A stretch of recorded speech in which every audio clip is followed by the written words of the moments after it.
Yesterday upon the stair. Author, PitViperOfDoom. Midoriya Izuku has always been written off as weird. As if it's not bad enough to be the quirkless weakling, he has to be the weird quirkless weakling on top of it. But truthfully, the weird part is the only part that's accurate. He's determined not to be a weakling, and in spite of what it says on paper, he's not actually quirkless. Even before meeting All Might and taking on the power of One for All, Izuku isn't quirkless. Not that anyone would believe it if he told them. Chapter 1. Excuse me. Excuse me. It takes a while for the woman to notice him, and even longer for her to look up. She's sitting cross-legged on the park bench, curled in on herself as she rocks and weeps, and she's been sitting and rocking and weeping since Izuku first arrived 10 minutes ago.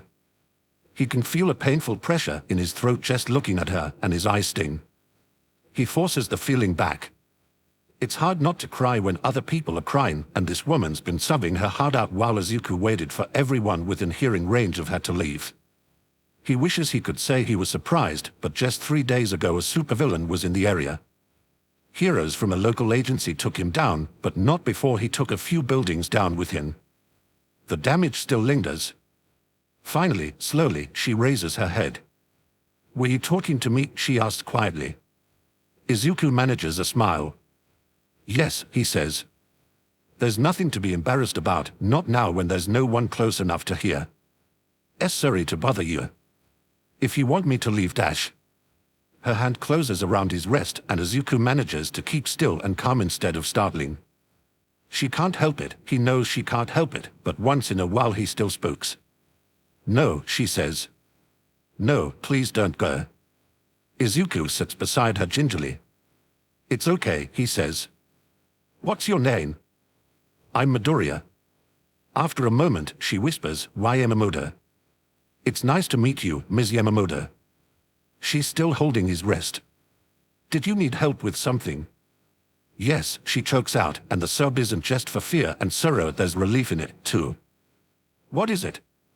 Izuku asks gently, always gently. "What can I help you with?" With a free hand, she wipes in vain at the tears coursing down her face. I'm trying. I can't remember." "Why can't I remember?" "It's okay, Ms. Yamamoto," he repeats. "It's okay. Nothing's going to hurt you. Just a breathe." It's an absurd thing to tell her, but he can't think of anything else, and going through the motions of inhaling and exhaling seems to calm her anyway. Ms. Yamamoto sniffles. It was something important." "Do you mean to tell someone something?" Izuku asks. No, not really, I don't. I don't have anyone to tell, there's no one." "Okay. Do you need to find something?" "Yes. Yes, I know." She pauses, and her cold grip on his wrist tightens. "Or maybe. Did you lose something?" Izuku presses. "Did you leave something somewhere?" "Yes."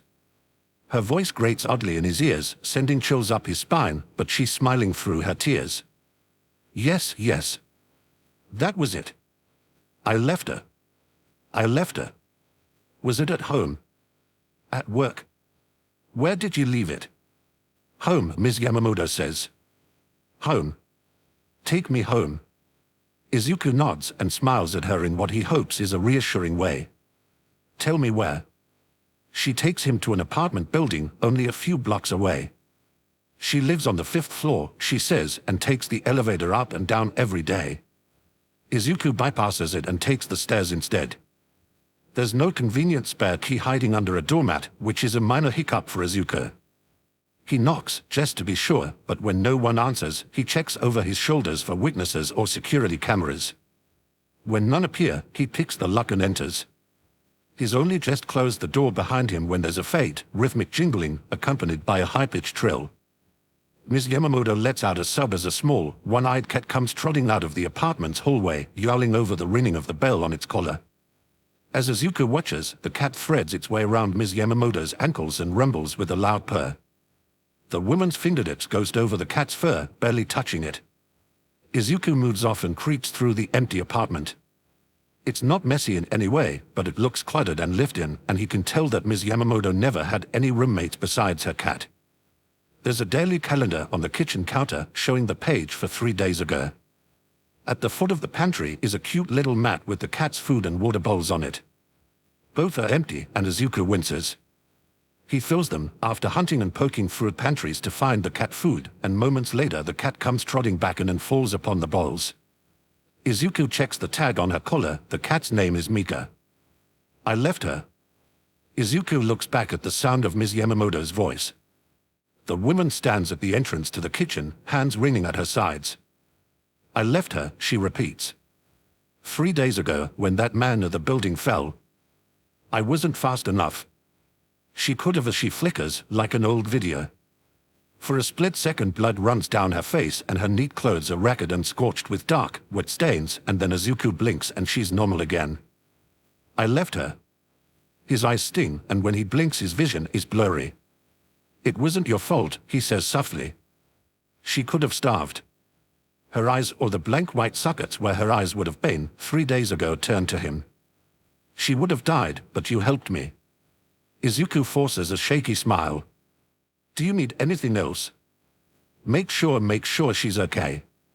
Izuku blinks again, and then Ms. Yamamoto is beside him, stooping to stroke her cat. Can you do that? Of course. Ms. Yamamoto smiles and stops crying. Izuku blinks one last time and opens his eyes to an empty kitchen with a purring cat at his feet. I don't understand, his mother says, for at least the 5th time. Izuku sits quietly in her lap, brows knitted together in a thoughtful frown. His stomach feels tight and uncomfortable and heavy, and is not old enough to know what goes with this feeling. The X-rays dash. The X-rays do throw a wrench into the diagnosis, the doctor sighs.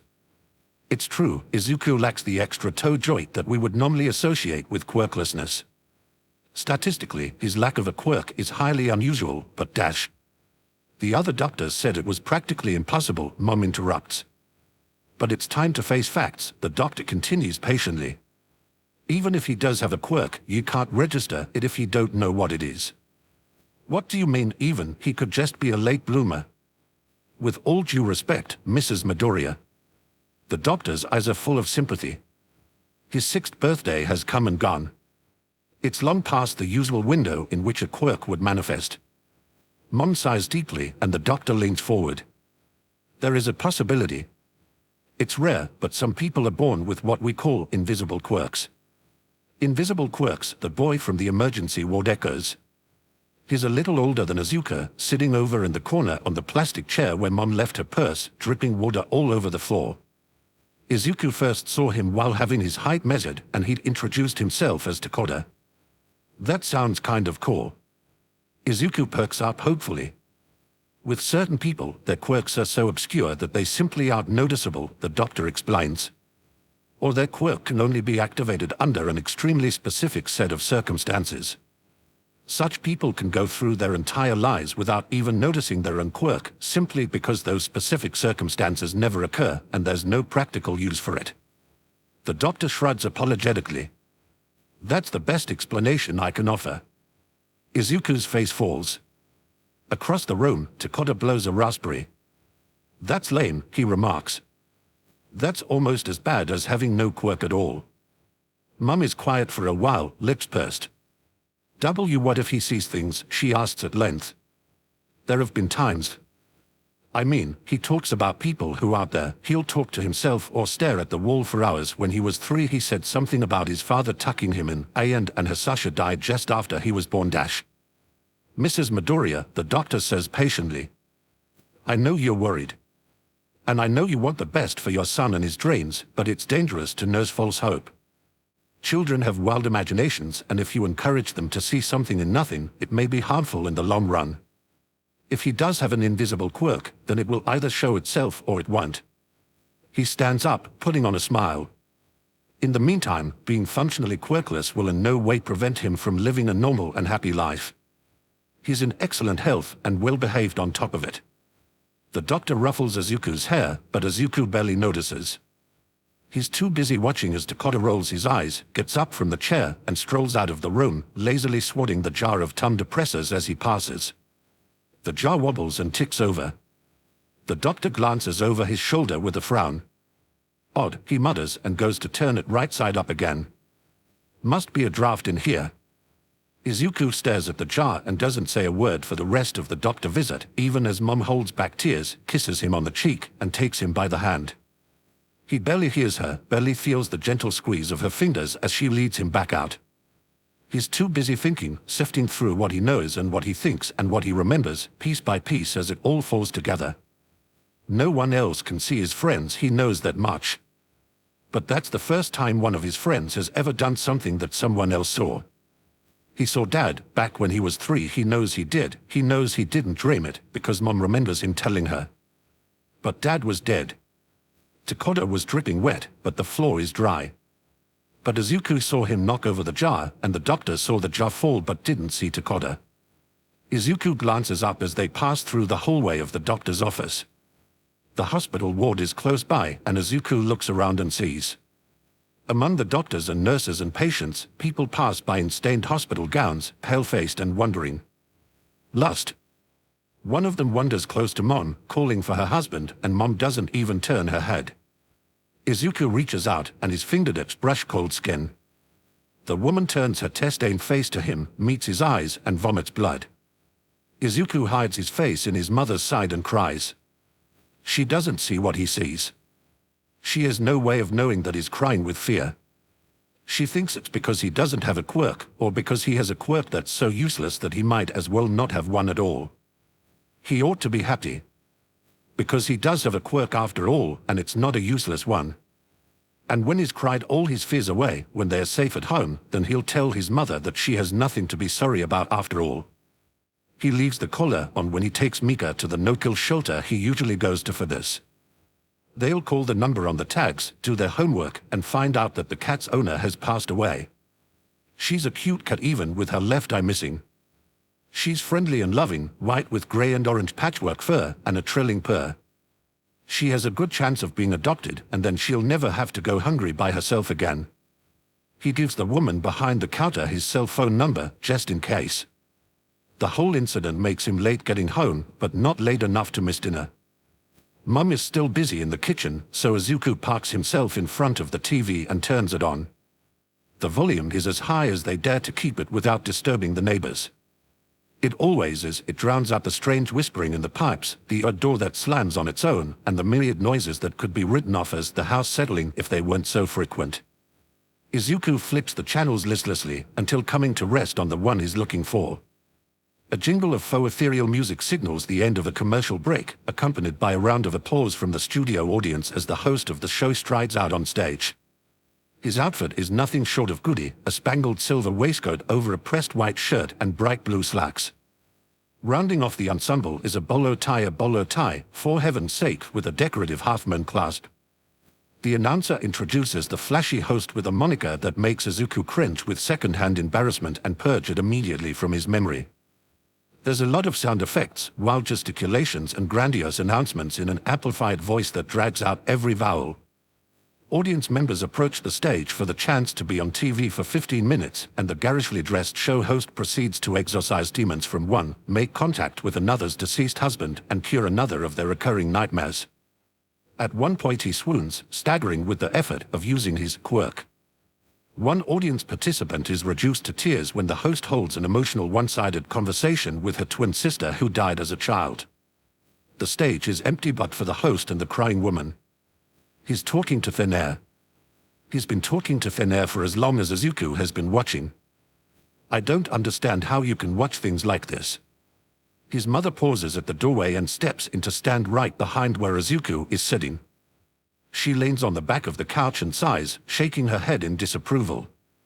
Who greenlit this show, I wonder? Why do you think people do this? Izuku asks. He's not really expecting an answer or looking for one. Just make up stuff like this and pass it off as real. His mother sighs again. I think maybe it's because, even in a world like ours, there are still impossible things.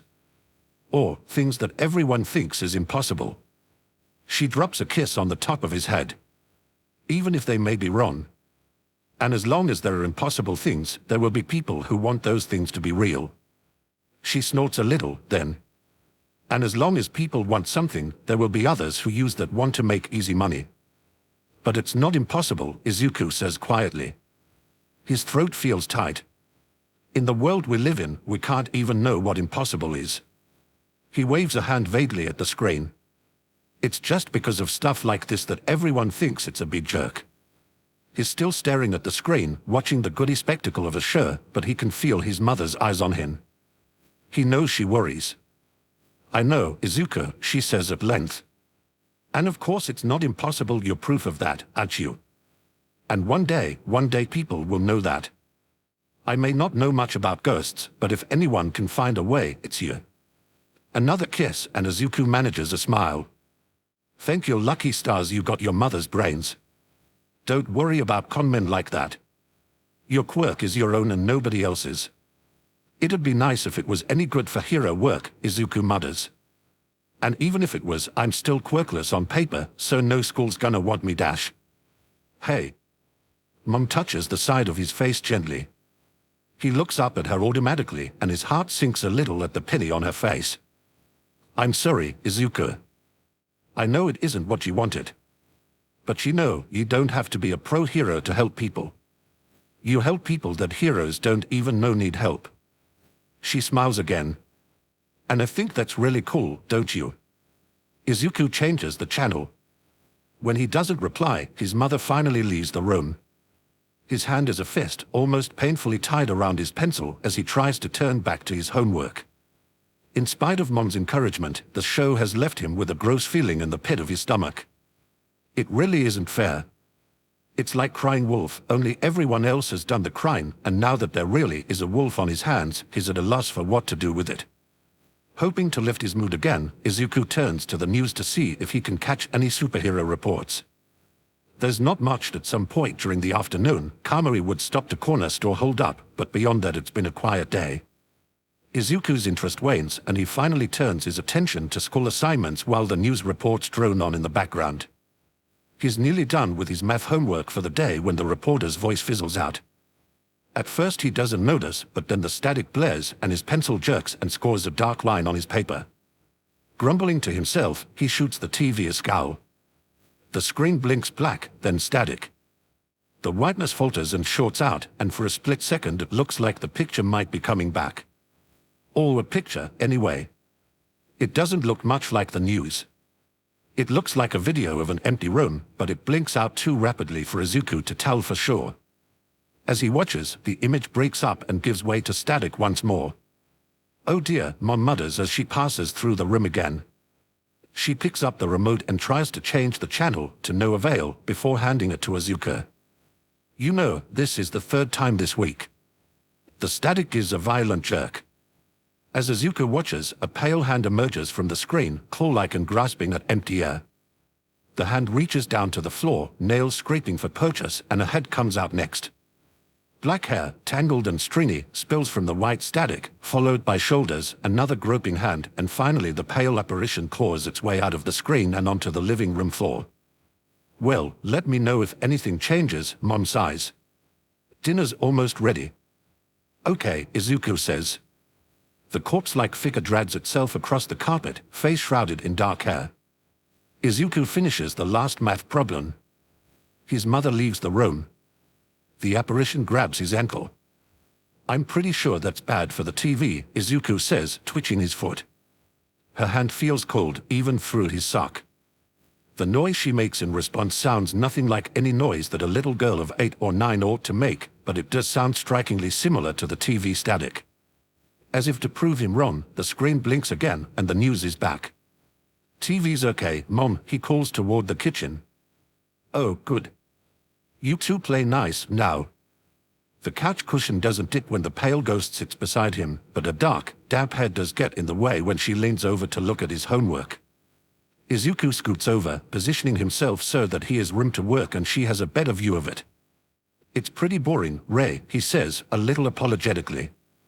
Just math. More ghostly rattling. Izuku has never heard her speak for as long as he's known her, and she's almost as old a friend as Bakugo was. That's all right, though. She doesn't need to talk to make him feel less lonely. Chapter 2. Rei follows him to school the next day. There is nothing odd about this. She's followed him to school ever since that day in the 2nd grade. It won't happen again, Izuku tells her, but she still follows. After years of practice, Izuku is the master of sitting still and perfectly attentive as she scampers to and fro, blowing papers off of desks to watch the students scramble to retrieve them, making the lights flicker so that some of them jump, or standing at the front of the room with the teacher and mimicking his poses and gestures. Izuku used to get in trouble for laughing, but not anymore. Today, Izuku is silent in the midst of his radiant classmates, smiling slightly on the outside and cracking up on the inside as she performs the hair Heiyukai dance on Hanamura's desk 3 seats down when his teacher's voice sends ice water shooting through his veins. Now that you mention it, didn't Midoriya want to go to UA as well? Izuku's been to a lot of cemeteries. The next few seconds of silence makes him remember each one. Then all at once, the room erupts into roars of laughter. Izuku stares straight ahead, letting his classmates scorn lash at him from all sides. Rei gets angry then, her shriek of fury piping above their voices, but Izuku faces the front of the classroom and keeps staring until a miniature explosion blossoms up from his desk and sends him tumbling back to the floor. Forget having a weak-ass quirk. The voice makes Izuku's limbs lock where they are. He tries to look Bakugo in the eye, he really tries. You don't even have a fucking quirk. So where do you get off putting yourself on the same level as me? Looking at his face is too much, so Izuku goes back to staring straight ahead. I'm just applying to a school, he says. It has nothing to do with you. Fuck that, Decker, I know a challenge when I see one. A step forward, and Izuku stares straight ahead and waits. Are you trying to fucking die? No, Izuku says. I'm trying to get into a school. That's all. I'm just trying. There's nothing wrong with trying. The class jeers with derisive laughter. Rei screams and claws at his tormentor to no avail, and it's a while before order is restored again. By the time class is over, Izuku immerses himself in the safety of online news reports. Videos, photographs, and eyewitness accounts of heroics put him at ease, and the gross, ugly feelings die down as he reminds himself of his goals. But Rei's warning brings him back to the present, and on instinct he starts grabbing his belongings. As a familiar shadow falls across his desk and his ghostly friend's becomes a threatening snarl, Izuku grabs his notebook and tries to shove it into his bag. The faster he gets his things together, the easier he can escape. The notebook is snatched out of his hands and out of his reach. Rei lunges, claw-like fingers outstretched, but she passes harmlessly through Bakugo's face and chest and arms, and not once does he bat an eye. With a shriek of frustration, she sends papers flying from nearby desks, and neither Bakugo nor any of his friends seem to notice. We are not done, Decker. Rei's frustration might be contagious, because Izuku feels it welling up within himself. It's just a high school app. He makes a grab for the notebook, to no avail. Bakugo twitches it out of his reach. Here's the thing, Decker. Try and get this through your tiny little quirkless brain. I'm gonna be the first and only student from this crappy school to get into UA. A palm-sized explosion rips through the notebook, and Izuku makes a noise like he's just been punched in the stomach. So I don't like it when a useless nobody like you comes along and challenges that. He's too close. Rei doesn't like that very much, and he can see out of the corner of his eye what she turns into. It's hard to describe, and harder still to look at it for long without feeling his lunch creep back up his esophagus. He turns his eyes away from her and back to his classmates, and his brain immediately starts to scrub itself clean of the image, until all that sticks is dark, writhing hair and black pits where as should be. There's no blocking out the sounds, though. Izuku will take those sounds to the grave. If nothing else, it puts things into perspective a little. The tightness in his chest loosens and the power of speech returns to him. If I'm so useless, then why do you think I'm a threat, he asks. You're not. The desk takes more abuse with another explosive punch. Don't you ever fucking forget that. You're not a threat to me. You're nothing and you'll always be nothing. Try and remember that next time you try to pull shit like this. She's angry, so angry. Sometimes Izuku has to avert his eyes and remind himself that she can't hurt Bakugo, even if she tries. And she has tried. That's your problem, Bakugo, he says softly. You always think everything is about you. He regrets that in the next second when Bakugu's hand closes around his shoulder. There are a number of ways that Izuku can react to this. It is a small number and does not include things like yelling for help, fighting back, or trying to apologize. The reason for this is that what Izuku does first, automatically, is panic. To be specific, the number is 2. One option is to fold like wood paper, break down crying, and let flight take over since a fight isn't happening anytime soon. This option presents itself for a split second in Izuku's mind, and what little remains of the rational part of his brain promptly vetoes it. And so, instead, Izuku lets himself freeze. A moment after Bakugu grabs him, Izuku goes dead still. His limbs lock in place, his hands set as motionless fists in his lap, and he stares blankly up at Bakugu's angry face. One of the fluorescent light panels in the ceiling goes out, and that's all anyone would be able to see of what Izuku's friend is up to right now. He can see the rest of it, and it's still less frightening than the flesh and blood teenager who won't let go of his shoulder. There's nothing he can do to stop Bakugu from squeezing his shoulder and shouting at him, so he does nothing. He simply sits and stares and keeps his mouth tightly shut and his fists in his lap and tells himself again and again that squeezing and shouting is all that Bakugu is going to do. He tells himself it won't happen again. It won't. The anger will pass. All Izuku has to do is wait. He doesn't even have to wait long. Bakugu finishes saying his piece and the ice in Izuku's blood vanishes the moment Bakugu's hand leaves his shoulder. Rei is still trying to hurt him. He wishes she wouldn't. Still, Izuku is glad she's there because when Bakugu hurls his notebook out the window, she dives after it. There's no fixing the scorch marks from Bakugu's quirk, but when Izuku finally makes his way on wobbly legs to the courtyard below, he finds her standing by the koi pond with his notebook on the ground by her bare feet, perfectly dry. He's also appreciative later. It's all in vain, but Izuku still appreciates it. They are walking together beneath an overpass, or at least he's walking and she's drifting beside him with her feet floating above the ground. Izuku steps over a manhole and walks on, unaware of his surroundings as he wrestles with his thoughts and fears and hopes. He's not paying attention until she appears before him. Her face twists and contorts into a sickening mask. She hovers before him, her features dripping and melting in a snarl, her hair twisting and writhing around her like snakes. But she's not staring at him, she's staring past him. Following her gaze, Izuku turns just as the slime emerges from the sewer. He has time to run, but it's not enough, and the slime is upon him before he even makes it out into the open. It covers him, sticky and clinging, oozing over his mouth and nose until darkness creeps around the edges of his vision. He sees her blinking in and out of view, and his ears ring and throb with a shrieking until his skull feels as if it could split in half, but it's not enough. The thing can't see her, and she can't touch it. Her clawing fingers do even less harm than Izuku's. His quote really is useless in a fight, some small, barely rational part of him realizes. He helps people no one else can see, solves problems that no one else knows need fixing, but here he is, suffocating under a criminal with a fancy quirk, and there's nothing he or any of his friends can do about it. At times like this, like second grade, like all his middle school years spent getting beat up and shoved into lockers, he's as good as quirkless. The panic that clouds his thoughts is purely instinctual, born of raw survival instinct. But as Izuku suffocates slowly, his last thought as his vision goes black is that he's going to join her soon, and maybe that means he might finally learn his best friend's real name. Never a dull moment with this big log, is there?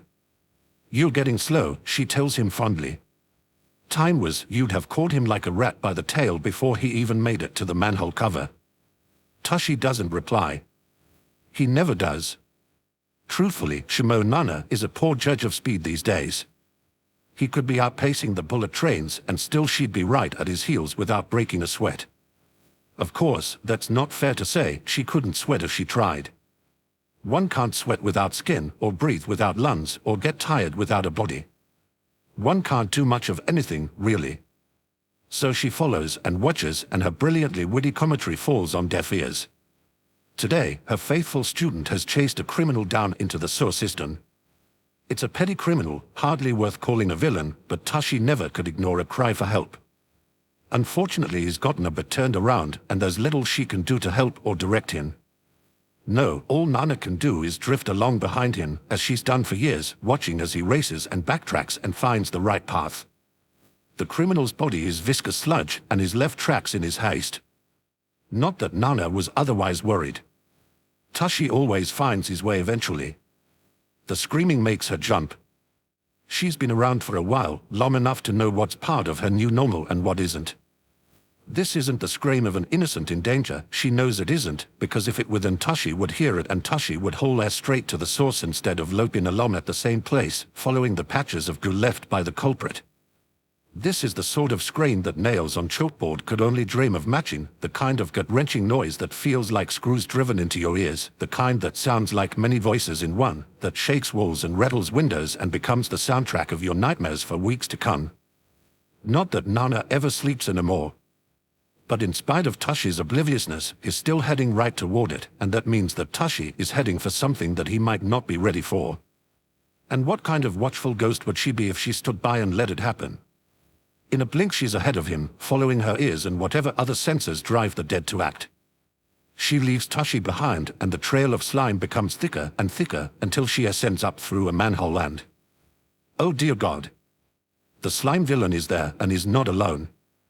Heaven help them all, there are children here. One of them is caught in his grasp, enveloped in slime like he's drowning in a living swamp.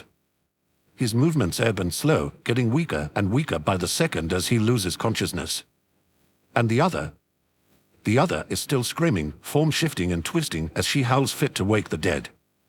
Only her size and the vague impression of a child-sized nightshirt clue Nana into the fact that she's looking at a little girl and not some eldritch demon that crawled up from the depths of a fever drain.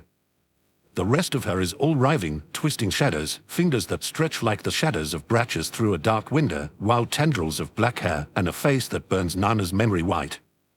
She screams, howls, not with fear but rage, as her spider-claw fingers rake uselessly at the enveloping sludge. She's attacking the villain, not the boy. With a jolt, Nana realizes that she's trying to get him free. And then Tashi is there. The fight is a blessedly short one, if it can even be called a fight at all. In 2 shakes, the villain is ensnared in a pair of soda bottles, and Tashi is gathering up the unconscious boy and carrying him out into the sunlight. The little girl is calm now, the shadows still, and Nana finds herself looking at a child of 8 or 9, all pale skin and thin burns and dark, tangled hair. Her black eyes blink up at Nana, curious but not hostile the way some poltergeists can be.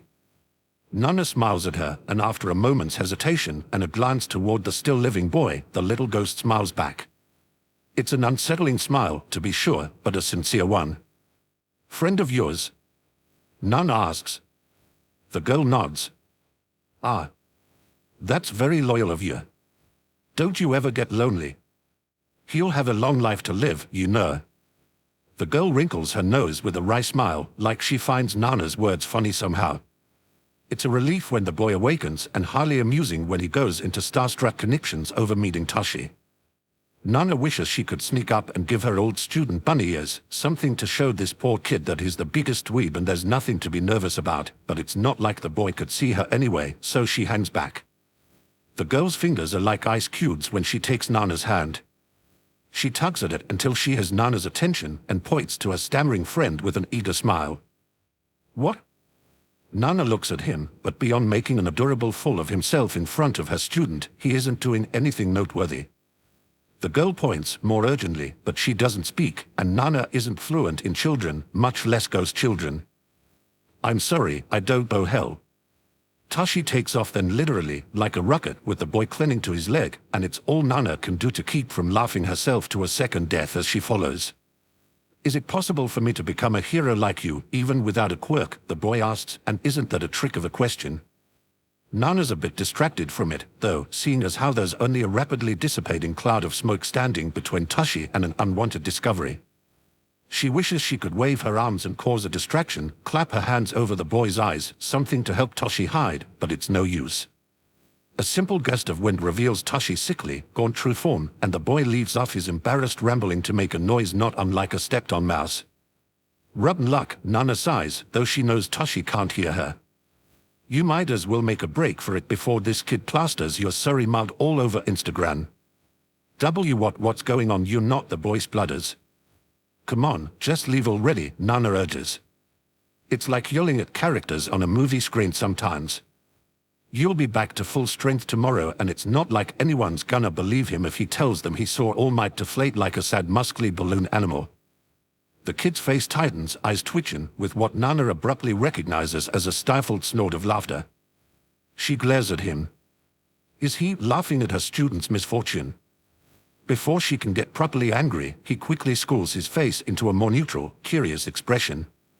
"You," he says quietly, eyes wide with alarm. "Did something happen to you?" Tashi opens his mouth to reply and vomits blood instead. Nana winces with sympathy, mostly for Tashi but just a little bit for the boy, too. That must be quite a fright, seeing the symbol of peace cough like he's about to die. She glances at him, idly wondering which category he'll fall into. Will he be a screamer? A fainting homophobe? Or will he be one of the responsible quick thinkers that go for their phones and have to be talked out of calling an ambulance? Ever curious and uninvolved, Nana looks to see his reaction. There isn't one. Wait, no, that's a blink. He's blinking at least. Of course, he did just go for an impromptu flight through the city skyline, so maybe he just has dry eyes. Are you okay? The boy asks, and that's about it. Fine, Tashi answers tersely, wiping his mouth on his arm. Look. I'm gonna need you to keep this to yourself, all right? And that's that. Tashi changes the subject and kid just goes with it. Okay. Nana steps closer as Tashi explains his condition and the boy listens. Being dead means being an observer, and being an observer means chasing whatever sparks her interest for the sake of staying sane sometimes. There's no point in ignoring curiosity. She's already been thoroughly killed, and while satisfaction might not bring her back, it will certainly keep the thread of tedium at bay. He's sort of small, this boy. Thin, even by gawky teen standards. He's the sort of kid that blends into the background without even trying. The only remotely unique things about him are the slight greenish sheen to his hair and the dark circles under his eyes. There's a pallor to his face, too, which would be unsettling if it didn't make his sprinkling of freckles stand out. But his appearance isn't what's catching Nana's attention and holding it. That's how he's taking Tashi's story. Or rather, how he isn't taking it. He doesn't interrupt, beyond polite little noises and responses to show he's still listening. His face doesn't change. There's no surprise, no horror, not even revulsion when Tashi shows him the ugly, gnarled scar on his side. The boy just takes it all in with the same expression of sad sympathy. That must have been awful, he says quietly when Tashi pauses. I never realized. That's good, Tashi says, adjusting his shirt again. I haven't told the public about my condition, and I don't intend to. I'm the symbol of peace, after all. The hero who rescues people with a smile. I can't succumb to evil or fear. I know, the boy murmurs, almost too quietly to be heard. That's why I want to be a hero. I want to be that kind of hero. Like you. I know, Nana wants nothing more than to put this kid in her pocket and take him home. Tashi sighs heavily. Look. The truth is, there's not much behind that smile. Glory and joy don't enter into it when it's enough work just to stay alive and save everyone you can. I smile to distract myself from the fear and the pressure. I see. The boy looks thoughtful at this, brow furrowed as he takes in what Tashi's telling him. I kind of know what that's like. He shakes his head as if clearing it. I'm sorry, I didn't mean to make you. This was really stupid of me, and I won't tell anyone, so you don't have to worry about that. The boy manages a nervous, apologetic smile. Thank you, Tashi says and means it. And with this in mind, to answer your question, no. I don't think you can be a hero without a quirk. The smile vanishes as if it's been slapped off his face. This is the hazard of the job, Tashi continues. And this is what happens with a quirk. Without one, and without a useful one for combat, you don't have much hope. It's dangerous, and believe me, however cool it seems, it isn't worth your life if you don't have a quirk to protect yourself and others. This boy and his face are breaking her heart now. Little harsh, there, Tashi, she mutters. And hypocritical, God. Nana remembers when this question came up, the day she tripped over a lanky kid with a surplus of heart and an unfortunate dearth of power to back it up. Why yes, a quirkless kid can become a hero, provided they gain a quirk at some point, but how rare is that? It's not as if Nana or Toshi could hand out one for all to every hopeful who wants it badly enough. Doesn't stop the look on this boy's face from making her want to hug him. Toshi tosses out the suggestion to take up police work like it's a consolation prize, and Nana winces because now the kid looks like he's about to cry. "Now look what you've done," she says with a flat look at her student. "See? There. There's his heart breaking. That's the exact moment it shatters. You monster." She follows him off the roof, leaving the boy with his eyes welling with tears and a little girl ghost patting him sympathetically. Well, that's that, she thinks. Before the day is even over, Midoriya Izuku whacks a slime monster in the eye and suds as he accepts Toshi's offer to take on one for all, and Nana has never been so pleased to be wrong. Izuku's still in a euphoric daze as he meanders home. His legs are just barely sturdier than jelly, and his mind is an echo chamber for All Might's words. You can become a hero. You can become a hero. You can become a hero. I should have thrown my school bag at a supervillain months ago, he says out loud. Ray gives a rattling cackle that sends a stray cat spitting into the bushes. It's not until he sets foot on his doorstep that the happy, disbelieving fog breaks and a harsh, unforgiving realization hits him like a sunbeam straight to the eyes. Oh my God. Oh my God, I'm not quirkless. She blinks owlishly at him. I just lied to All Might. I just lied to his face. Izuku's heart sinks and he covers his face with both hands. I just looked the symbol of peace in the eye and I lied through my teeth, and oh God, I'm an awful person and mom. The second realization is no less brutal than the first. In a split second, a glaring flaw in his half-baked plan makes itself abruptly known. He'd said yes. Of course he'd said yes.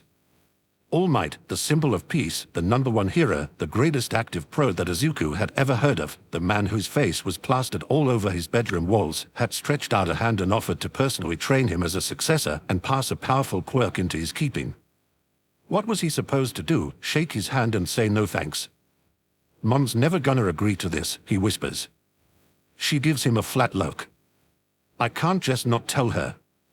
Izuku hisses, checking his surroundings to make sure no one can see or hear him arguing with a ghost. I already have a quirk. She knows what that quirk is. If I suddenly start growing a new one, she'll dash. The front door opens and Izuku could swear he loses at least 5 years of his lifespan. Izuku. He's pulled into a hug before he has the chance to react. Izuku, oh my goodness, I saw the news and I was just about to call you. Are you okay? Are you hurt? Mom, I did a stupid thing, slips out of Izuku's mouth before he fully knows what he intends to do. I did several stupid things. His ghost friend's palm makes a faint smacking noise as it meets her forehead. Mom fusses over him as they go inside, checking and double-checking that he really is unhurt. Within minutes, his shoes and jacket are off and they are sitting down to dinner. Izuku stares down at his plate, his brows knitted together. Somewhere in the walls, a disembodied voice whispers something incoherent before its owner moves on. Izuku. He's not looking at her face, but he can hear how worried Mom is. You know, honey, whatever it is, I can't help you if you don't tell me what's wrong. I met All Might today, Izuku says. Oh, his mother squeaks in surprise. Oh my goodness, you were. That's amazing. I'm so happy for you, sweetheart, but what's wrong, then? That's the thing, nothing's wrong, Izuku says, looking up at last. Everything's amazing, actually, it's just. You might not feel the same way. Mom frowns. I don't understand. I think it's wonderful that you got to meet your hero. He wants to train me. The frown vanishes and Mom stares at him with an utterly gobsmacked look that would have been funny in any other situation. I beg your pardon. See, Izuku stops, heart plummeting. The words stick in his throat, and before him lies a dilemma. He has two options. Either he can lie to his mother and eventually scramble to find a way to explain to her when he suddenly gains super strength, or he can tell her the truth and betray All Might's confidence by revealing the secret of his quirk, and possibly his injury as well. This choice sucks. Today is becoming less and less like a dream come true. Izuku. Mom prompts. I'm going to need a little context, sweetie. He told me something about himself, Izuku says finally. Something he doesn't want people to know.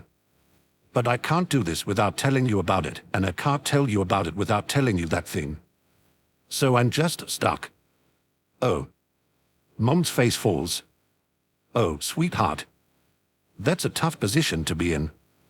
She frowns, but it's more of a thoughtful frown as she hunts for a solution. This thing he doesn't want people to know about. Does it put you in danger? No, Izuku says. Not really. Does it put anyone else in danger? Just him, Izuku says, remembering the twisted scar. Okay. Mom nods, still looking thoughtful. If it's not something that's going to hurt you, Izuku, then I guess it's all right if I don't know. But only then, here. Izuku nods. Is there a way to tell me the rest without betraying anyone's confidence? I'll try. And if you can't, then I'd really rather know about it, Izuku. I know, Mom. Okay. He takes a deep breath. All Might's looking for a successor. His quirk, there's no getting around this one. He can pass on his quirk, Mon. He asked me if I wanted to take it. Mon drops her chopsticks with a clatter. She stares at him, shocked, speechless. I didn't tell him about my power, Izuku continues. His eyes move downward to his plate again. He thinks I'm quirkless. But he thinks I have what it takes to take his power. He pauses, throat bobbing as he swallows. Mom, I told him yes. Izuku. I know. Izuku bursts out, dropping his own chopsticks. I know, it was stupid, but it's All Might, Mon. And it's me. What did you think I was going to say? You should have talked to me first. Mon brings her hands to her face. From across the table, Izuku can see them shake. You weren't there to talk to, Izuku says quietly. So I'm talking to you now. Mom, I really want to do this. I know, Izuku, I know, but dash. I don't dash, his voice catches in his throat. I don't think I'm gonna get another chance like this, Mom. Guilt bubbles up in his throat, and he feels tears prick at his eyes, because his impossible dreams are suddenly within reach, but she might say no. I almost didn't tell you, but you know about my quirk already, and I couldn't have hidden it from you if I suddenly got a new one, and dash. You always tell me. Her voice is soft, her face hidden behind her hands. Izuku can't tell what she's feeling, and that scares him. No matter what, you always tell me, because if you don't and you get in trouble, then dash. Her no. Izuku. Slowly, her hands fall back to her lap, and Izuku finds it hard to look at her face for long. This is life-changing. And you're only 14. I don't know if this is a good idea. Do you even know what he has planned? All I know, Izuku says, is that All Might wants to train me, and this is the only chance I've ever had to become a hero. Izuku dash. Mom. His voice breaks. I need to tell you what happened. Mom, it was Bakugo. He sees her expression turn to stone. No, I mean he was in trouble. I was attacked first, and then the guy went after Bakugo, and his breath itches. Mom, he was scared. The stony look in her eyes breaks. He was so scared, Mom. He was just as scared as I was when, and I didn't even care that I didn't even care about anything he's done. I just had him, and dash. Mom's shake blurs as the tears spill over, and Izuku struggles to speak through the shaking and the tight pain in his throat. And all I could think was, I didn't want to see him that way. Not yet. Not ever. I don't ever want to see him that way. So I tried to stop it, and Mom, I couldn't do anything. All I could do was just slow it down. I threw my book bag and that was it. And then it went right back to hurting him, and I couldn't do anything else. And then All Might showed up, and then it was just over. He sniffles, wiping his tears on his sleeve. I know I have a quirk, and I know it's special and unique, but I can't save anyone with it. I can't save people's lives. All I can do is talk to them after they are already dead. Arms wrap around him, warm and soft, and Izuku sods into his mother's sweater. I don't ever want to feel like that again. Oh, sweetheart. Her voice wobbles, and Izuku wonders if she's going to cry too. I'm sorry. I'm sorry you were scared and I'm sorry you had to feel like that. She presses a kiss to the side of his head and rubs his back gently. You good, you hear me? You're a good person and the world is lucky you're in it. I can do this, Izuku tells her softly. I know I can. And Mom, if I don't take this, if I don't try, I'm gonna regret it forever. Her breath hitches a little and she lets it out in a sigh. I know, sweetheart. No. And I think she pulls back, fussing a little with the hair falling into his eyes. She takes another deep breath. I think if I stop you, then I'll probably regret it, too. Izuku blinks, suddenly wide-eyed, tears drying on his face. You mean? I want you to be safe, she says. I want so badly for you to be safe. But I want you to be happy more. Gently, Mom cups the side of his face in her hand. Will this make you happy? More than anything, Izuku whispers. Well. After a moment, she offers a brave little smile, and somehow it seems even brighter than All Might's. All right then. Tell me what I can do to help. Ray shrieks in triumph, taking out the kitchen light and sending a metal spatula flying across the room. Chapter 3. Self-imposed community service is surprisingly difficult with all the screaming. Izuku's not the one screaming. Well, he does yell a little, like when he barks his shin on the corner of a discarded oven or accidentally drops a microwave oven on his foot. But is not getting distracted by the sound of his own voice. The first time it happens is on the very first day, and Izuku is so exhausted from waking up at the crack of dawn that he's sure he's just having a vivid auditory hallucination. But no, that's not the case, because the sound of it sends Ray Spider crawling down from her perch on the trash heap, and it makes the ghost woman at All Might's side hover closer and look around in alarm. With the woman's back turned, Ray tugs on his hand and points. He follows the direction of her finger, bleary-eyed, but all he sees are rolling hills of garbage. Rolling, screaming hills of garbage. He's already tired and sore from the heavy lifting he's done since he got started, but now there's a buzzing in his nerves. It's not fear, not yet, but it's a quietly relentless, anxious energy. It's a lot like fight or flight, but he can't yet tell whether he wants to fight or flee more. All he knows is he doesn't want to stay still. He wants to do something, anything to make the screaming stop. Before he can stop himself, he groans aloud and massages desperately at his forehead, trying to ward off an oncoming headache. A hardy pat on the back almost knocks him flat on his face, and his unbalanced staggering hides the fact that it makes him jump like a startled rabbit. Resting already? All Might's voice booms, momentarily drowning out the disembodied shrieking. Not giving up so soon, are we, young Midoriya? Nope. Izuku puts on his brightest, most determined smile and gets back to hauling trash to the pickup. It doesn't take much to get him out of breath, but he carries on. As he does so, he tilts his head this way and that, trying to pinpoint where the cries are coming from. His friend keeps close to him, glaring around all the while. Before long, Izuku determines that the voice isn't just screaming, it's crying as well. His nervousness drops a little, but the buzz of restless energy is still there. Izuku pours it into what he's doing. I don't like this. Izuku shoots a quick glance toward the speaker. Ever since the sludge villain incident, he's seen her hanging close to All Might's side. He is yet to see one without the other. She's not someone he recognizes, and that only piques his curiosity. She's broad and muscular, with dark hair in a half-upto. A lot of ghosts appear in whatever outfit they died in, but most of them can change how they look if they want, and Izuku's never sure either way unless there's blood or clothing damage. In this ghost case, her tank top and athletic pants make her look like she died on her way to the gym. There doesn't seem to be a mark on her, though, so she was either poisoned or she's changed her look. Izuku wonders what her name is. He hasn't spoken to her, not yet. He hasn't seen her without All Might around, and there's no way he's going to risk talking to her when the #1 hero might hear him. If All Might hears him, then he'll ask who he's talking to, and Izuku can't tell him the truth.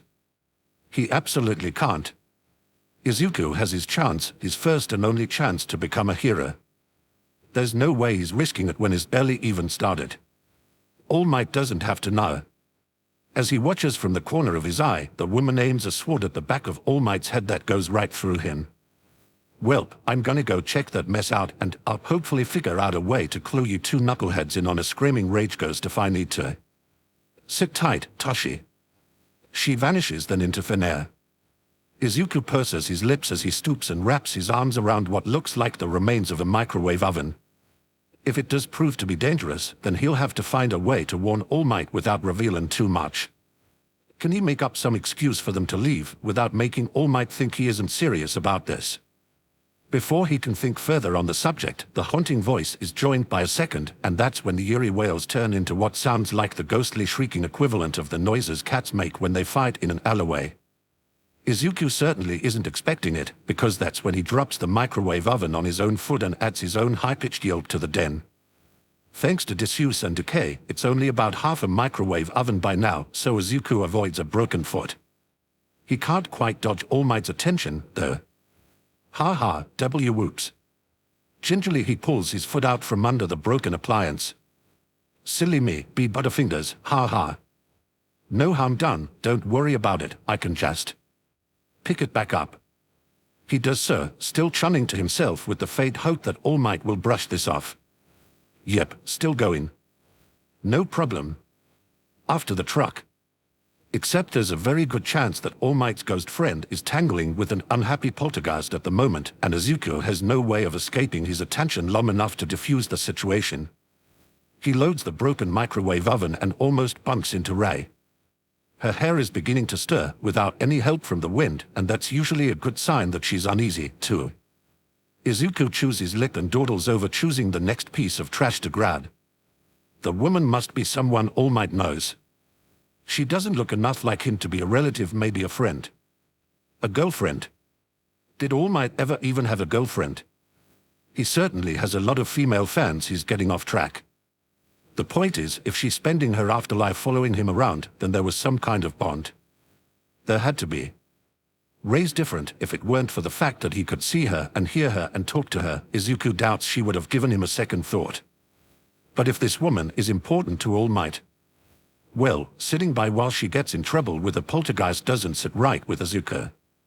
He can't risk talking to Rei with All Might so close, so he stalls a few more seconds to leave his hands free. Go check on her, he signs, turning away from All Might to hide the movements of his hands. Make sure she's okay. His friend vanishes and Izuku scoops up an old tire, slings it over his shoulder, and jogs back to the pickup. The two-tone shrieking is cut off by a blood-curdling screech that churns Izuku's stomach until he has to pause to let the nausea pass, and for a few glorious seconds, silence falls. Izuku waits on bated breath, before finally the original voice takes up its haunting wail once more. Rei materializes close by, and a few seconds later Izuku lets out a soft sigh of relief as the dark-haired woman returns to All Might's side. She looks a little ragged and faded around the edges, but she seems all right. Shit, he hears her hiss.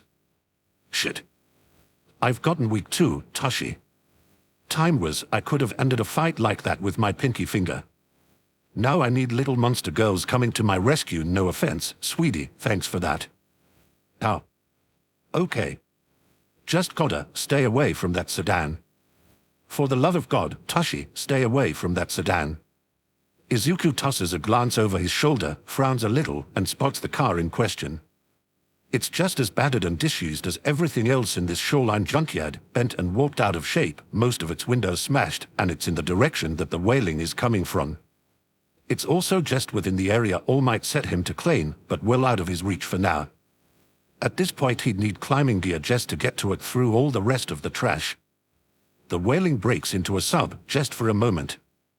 Izuku sets his jaw and steps in the direction of the old sedan. There's plenty of junk in the way, but he'll get there.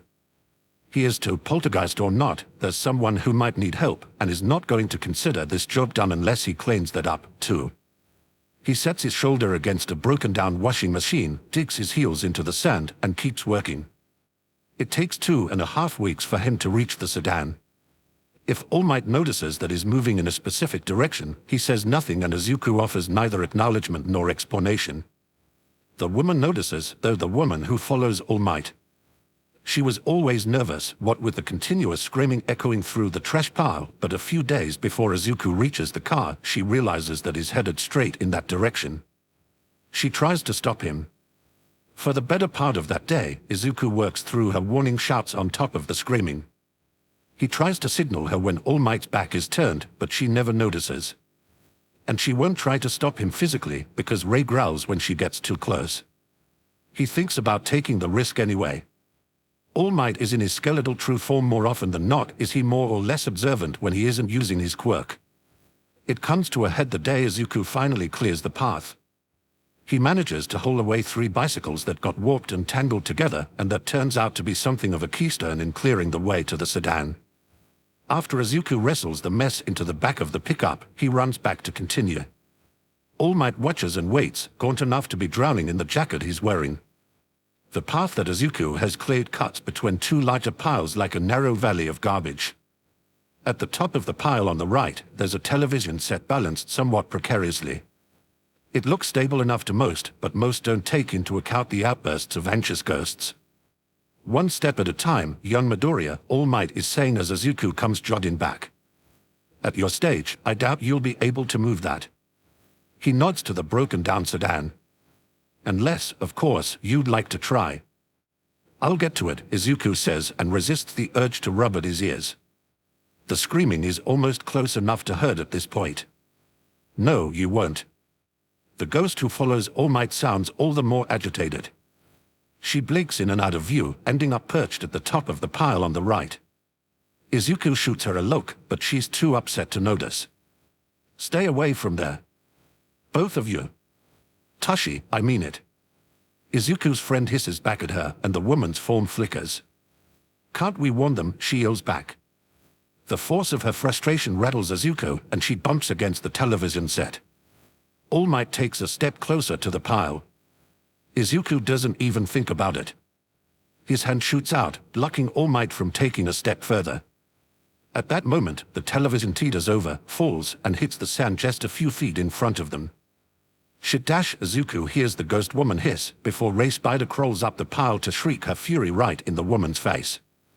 Wordlessly he crouches, lifts up the television, and staggers back to the pickup beneath its weight, while the woman's frantic apologies mingle with his friend's furious shrieks and growls. All Might surprises him by ruffling his hair when he gets back, and Izuku steers the cleanup away from the sedan once more.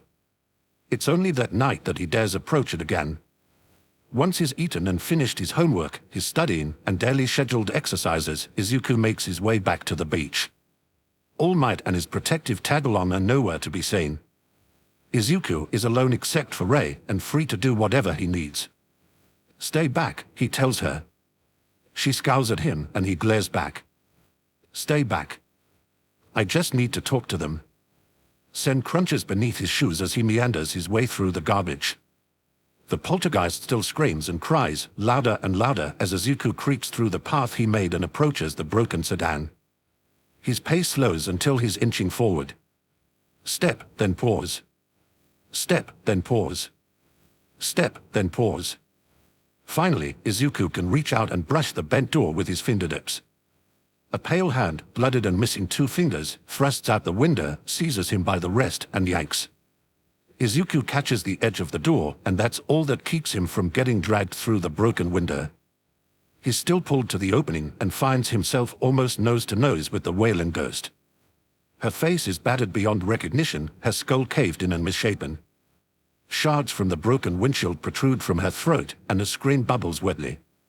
Her other hand, mangled and half gone, grasps uselessly at his throat.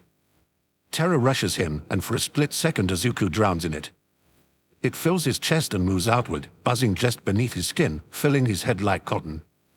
Izuku breathes in, breathes out, and continues to do so as he waits for the fear to ebb and recede. Dimly he can still hear the waves lapping at the beach, and he focuses on that sound. The terror rushes over him the way the waves wash over the sand, and roils in his stomach for a few seconds before it finally filters out again, leaving him shaky but clear-headed. His friend is staying back, technically, but he feels her clutching at his jacket sleeve and hears her soft, high-pitched warning snarl. He coughs, swallows the lump in his throat, and shifts his weight in the sand. Good evening. My name's Midoriya. What's yours? I lost it. His ears burn when she wails so close to them. I lost it, I just lost it. I need to find it before it's too late. I'm sorry, Izuku answers. What did you lose? He'll cut the brakes. The poltergeist sobs as blood trickles from her eyes and nose and spills freely from her mouth. I lost the ring and he doesn't believe me. I was just hiding here. I hid here. He wouldn't look for me here. He called me trash, so I hid with the garbage. And I lost it. A ring. Here at this beach. He thought I threw it away. He thought I was leaving him. She leaves his throat alone and paws desperately at the front of his jacket. I was driving here. To this beach. To look for it. It's here. It's somewhere. I have to find it. If I don't find it, he'll think I'm leaving him, and he said he'd cut the brakes if I tried to leave. I'll help you, Izuku says. I'll help, I promise. I'm cleaning up the beach. I'll look for it, and if I find it, I'll bring it to you. Tell him I'll look for it, the ghost pleads. Tell him. Tell him he doesn't need to cut the brakes. I'll help you, Izuku repeats, though it feels as if his throat is closing. It's going to be all right. I'll help you. The hands on his jacket and wrist vanish. The woman vanishes. Izuku finds himself leaning against the broken sedan, staring through the smashed-in window of an empty car. Stinging pain in his hand makes itself known. In catching himself on the door, he'd cut his palm on one of the shards left by the window. On his other hand, finger-shaped bruises encircle his wrist. Before going to bed that night, Izuku does a quick internet search. He finds a news story from just a few months before, after a year on trial, when Takeshi Matsumoto was convicted of murdering his fiancée by sabotaging her car. Izuku recognizes the car and its trapped driver in the photos, shuts off the computer, and sleeps about as well as you'd expect. The poltergeist is quieter after that. That's a good thing, because that means All Might's ghost friend is less nervous, Ray is less snappish, television sets are less likely to fall on anyone, and Izuku can focus better on the task at hand. Or rather, the tasks.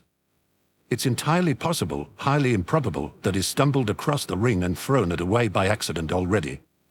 But until he's cleaned up this beach, he has no way of knowing. Which means that, rather than clearing just a section of the horizon like All Might told him to, he might have to clear the entire damn thing instead. Oh, well. He was sort of banking on that anyway. This is just extra motivation. The only real difference it makes is that now he goes out to the beach at night as well and helps the murdered ghost search the garbage pile for her lost ring. It always leaves him exhausted the next day, and All Might notices. You not following the plan, are you? All Might chides him when he collapses in the middle of the run. Overdoing it is just as bad as not working at all, you know. If you exhaust yourself, you'll only move backwards. Gotta keep going, Izuku wheezes. Within reason, kid. Izuku grinds his teeth. It's not like he can explain why he's working himself so hard. It's good to push your limits, All Might continues. That's the entire point of this training in the first place. But you have to know those limits so we can adjust your abilities in time for the exam. Not about the exam. Izuku tries to pick himself back up, he really does. I just have to be stronger. So I can save people, save as many people as I can, stop murderers so people don't have to worry about cut break lines and lost rings, stop supervillains so that people can go home and feed their pets instead of dying in hospitals, make a world where there are less ghosts for me to talk to. He says none of that. What he does say is, I have to be stronger. As strong as the strongest hero. He raises his head and meets All Might's eyes, willing him to understand, but not understand too much. A moment later, All Might is activating his quirk and scooping him right off the ground like a tired cat. You really are obsessive. There's laughter in his voice. But I can't say I don't approve. Still, impatience with your training won't help anyone, least of all you. Not to worry, though this old man will revise the plan for you. Toshi, don't give me that shit, the ghost woman yells. Old my ass. In spite of everything, Izuku laughs so hard he almost pukes. Bit by bit, the beach horizon clears. Trash and junk and litter give way to the white sand beneath, and for every heavy bag of garbage and broken appliance Izuku hauls away, the next gets lighter. He can barely remember how it feels to wake up in the morning without sore muscles, but it gets easier. The shelter rings him up one day, tells him Ms. Yamamoto's one-eyed cat hasn't been adopted yet and may have to be transferred to a different shelter to free up space. Izuku tells his mother, and that night he falls asleep with Mika purring on his chest. He gives the broken sedan a wide berth during the day. Izuku still hears the poltergeist cry from time to time. She never leaves the car, not during the day and not when Izuku comes at night, even when he talks to her and tries to coax her out. Maybe she can't come out. After a while, Izuku stops trying. He won't risk getting close again, and beyond that there's only one way he knows how to help her. So he trains, studies, cleans up the beach, and searches every day for the ring. When he's not doing any of these things, he tries to sleep. The entrance exam creeps closer. The garbage on the beach dwindles. No rings turn up. He cleans the beach. He works during the day with All Might's supervision and under the cover of darkness with his best friend and only the moon and a flashlight to light their search. He claims far more than All Might asked of him, clearing the white sand and the horizon. The entrance exam is a week away by the time Izuku can sling a broken bicycle over one shoulder and tuck a broken air conditioner under his free arm and jog both of them from the beach to the pickup at an easy pace. The ghost in the car wails and weeps day and night. Izuku thinks of her when he's studying, when he's jogging, when he's strengthening his grip under the table, and when he's lying awake at night, petting his new cat and waiting for sleep to take in. At 6 in the morning, on the day of the entrance exam, Izuku stands on clear white sand and drowns out her cries by screaming his frustration at the sunrise because he hasn't found a damn ring. It sticks with him in the back of his mind, persistent as a mosquito in the road. He's almost glad for the excuse to punch a giant robot in the face, because at least that gives him a period of blessed distraction. Even if it does more or less destroy his arm and legs in the process. He comes out of Recovery Girl's presence half certain that he's blown it all, 6 months of hard work down the drain, and for the first time in at least 5 of those months, he doesn't venture out to the beach that night. All in all, it's really not Izuku's day. Against all odds, he gets in. All Might meets him at the screaming beach, with the ghostly woman in tow and his hand held up for a high five. Izuku blinks at it for a moment, bewildered, before summoning up the courage to return it. Who would he be to leave the number one hero hanging? So, Izuku says, trying not to talk too loudly over the wails that All Might can't even hear. And my legs. Was that supposed to happen? Figured it might. What? All Might's ghost friend heaves a sigh. You could have at least warned him, Toshi. It can't be helped, All Might goes on. You're strong enough to be a vessel, but you're still a raw beginner at using it. Which you could have warned him about, Toshi, his ghost grouses at him. Not everyone can be a big, beefy man-beef like you. Izuku manages, just barely, to disguise a stifled snort of laughter as a cough. Something the matter? All Might asks. Yes. No. Allergies. Izuku forces his face straight again. So, well, more my legs. I sort of understand I punched a huge robot in the face. I think it was the face. Anyway, it was really hard to tell, but what about my legs? All I did was jump, and I completely wrecked both of them. Like I was saying, All Might interrupts. You have a quirk now, after living your whole life without one. You're not gonna be an expert at it on day one, because those 6 months don't enter into it, kid. That was your first day of possessing one for all, and that makes it day one. You could have warned me, Izuku mutters. There wasn't the time. Besides, it worked out, didn't it? All Might jabs him lightly in the chest, making Izuku look him in the eye. Remember what you told me about being stronger? Well, you were right. You do have to be stronger. You're gonna have to work harder than any of the other students. They've been living with extra limbs and laser vision and what have you all their lives. Your first hurdle's behind you, but you've still got a long way to go.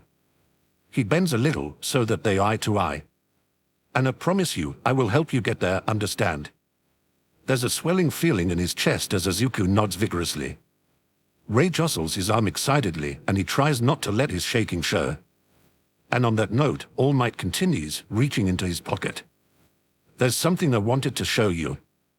I wanted to show you earlier, but well, look. Izuku steps closer, and All Might holds out a pair of photographs. They are both pictures of Izuku, but before and after comparison to show off his progress. In one, he's the skinny kid he remembers being. In the other, taken the morning that he finished cleaning the beach, he's filled out his own frame, replaced scrawny arms with defined musculature. In both, his pupils are glinting red from the flash. I was considering fixing that, All Might says sheepishly. But I'm not the best with technology, I'm afraid. It's fine, Izuku assures him. That kind of always happens, actually. My mom says it's a nightmare trying to get my picture taken. Well, if it can't be helped and not the point, in any case. Your progress speaks for itself. All Might pauses to look him carefully in the eye. Remember, you got to this point through your own hard work. It's gonna take more hard work to keep you moving forward from here. The stronger you become, the better handle you'll have on One for All. It will take work, and it will take time. But for now, you've earned a break. Enjoy it while it lasts, and keep your strength up. You're a UA student now, and they don't let up for beginners. I won't let you down, Izuku blurts. Good. They're about to leave. The moon is high and bright, and Izuku buzzes with eager energy and glowing pride, and if it weren't for those two things, it may not have happened. It's a chance in a million, really. At precisely the right moment, Izuku turns his head to admire his handiwork of 6 months and sees moonlight glint on something in the sand. No. No, it couldn't be. Izuku jogs to the object, sending up sand in his wake, eyes fixed on the tiny glint of reflected moonlight. He slows as he approaches it, not wanting to kick sand over it and lose it again. He stoops, sweeps some of the sand away, and picks up a silver ring from the beach. It's a simple band, set with a small diamond-like stone. An engagement ring, by the looks of it. It's a little dirty from lying on the beach, but it still shines. All Might calls to him from across the sand. Midoriya. Everything all right? Go on ahead. Izuku calls back. I'll get home fine. He stays where he is, under the pretense of admiring the moonlight on the waves, until he's sure All Might has gone. He never did touch the old sedan during his cleanup. It looks a lot lonelier now than it ever did before, one last spot of litter tarnishing the horizon. Izuku comes to a halt a few feet away from the driver's side door and holds out the ring in his palm. Silence falls. You found it. Izuku turns around carefully. The weeping ghost stands in the sand, looking for a split second just as horrible and mangled as she did the first time Izuku saw her. Then he blinks and she stands before him whole again, pale and thin in a spotless cardigan and skirt. You found it. Tears well up in her eyes and she steps forward and reaches for it. I wanted to look for it, to show him I only lost it. I wasn't leaving, he'll cut the brakes if I leave. An inch away from the ring, her hand halts.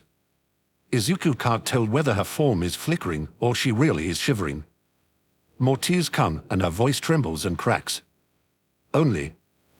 I don't really have to worry about that. To her. Blank wide eyes, shining with ghost light and tears, meet Izuku's. Because he already did. I'm sorry. Izuku's voice is thick from the ache in his throat. I'm sorry he did that to you. You didn't deserve that. He glances down at the ring. He's in jail now, you know. He didn't get away with it. He won't be able to hurt anyone else. Good. That's good. The woman's hand is clearly shaking now. My name's Socha. Thank you for finding my ring. Happy to help. I'm sorry. Socha sniffles and lowers her hand back to her side. I'm sorry I made you go through all of that trouble for nothing. I don't want it anymore. That's okay, Izuku says.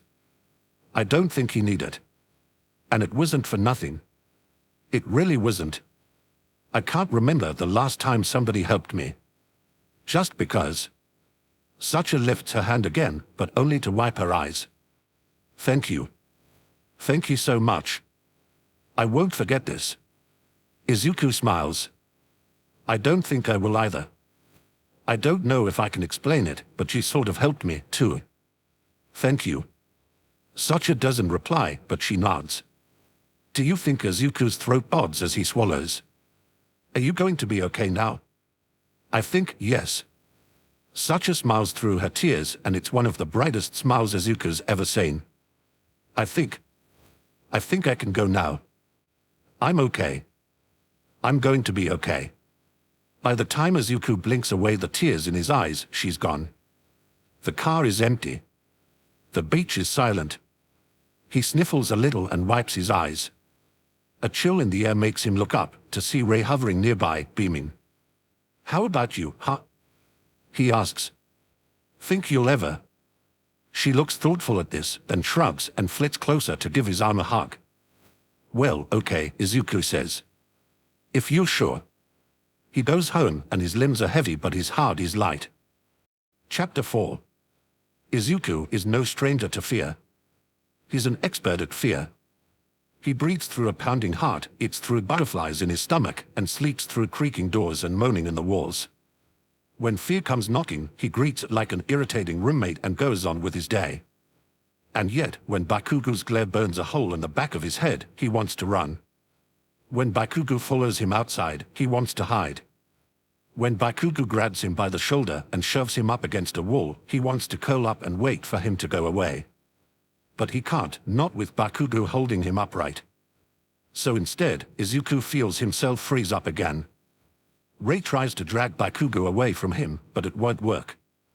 It never does. The noises around him sound oddly muffled, as if he's wearing earplugs, but it's not enough to block out what Bakugo is saying. What dirty goddamn trick did you use to pass the exam? Answer me, you little shit. Izuku doesn't answer. He can't, not when his tongue is locked in his mouth. It's all he can do just to stare dumbly at Bakugo's face. It won't happen. He won't do it. There's no way for him to do it even if he wanted to. And he won't. All he'll do is yell at me like he always does. It won't happen. It won't. You fucking listening to me? I was supposed to be the first to get into UA from this shitty school. And you pissed all over that. Izuku stares at him, silent and frozen and as blank as TV static. He won't do it again. It won't happen. Bakugo's grip on his shoulder is tight enough to bruise, just like the ghost on the beach where he trained, where he bled and puked and sweated for 6 months until the day of the exam. The mantra fades and frustration puts new thoughts in his head. It wasn't a trick. It was me. Earned it. All Might said, sir. It's not about you. It wasn't a trick. I told you to go someplace else, you fuck. Bakugo shakes him roughly and the back of Izuku's head knocks against the wall behind him. My friends are scarier than you are. Izuku locks eyes with Bakugo again, unblinking, all his senses muffled. Does it make you feel big, he asks. And Bakugo is the first to blink. What dash? Does it make you feel big to hurt someone who won't fight back? Bakugo's eyes narrow. His lips curl, showing his clenched teeth. What the fuck are you talking about, Dash? Does it make you feel strong, beating on kids who don't have quirks? Part of him, a small part, is screaming at him to shut up before he makes Bakugo angry enough to hit him. But what will that do? It's just a hit. All it can do is leave a bruise or make him bleed. Does it make you feel brave when they are scared of you?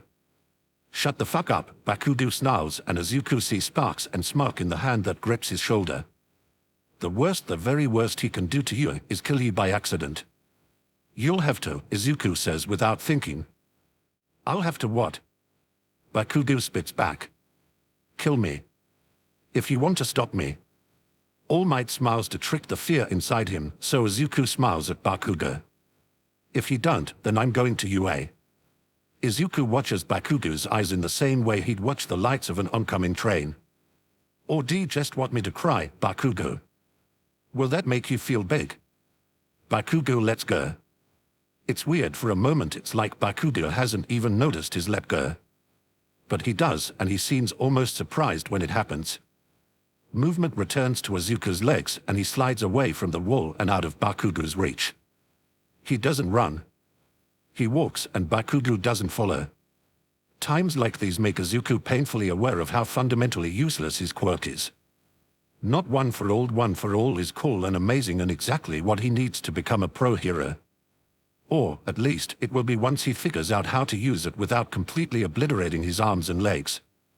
That's a habit he'd rather break as soon as possible.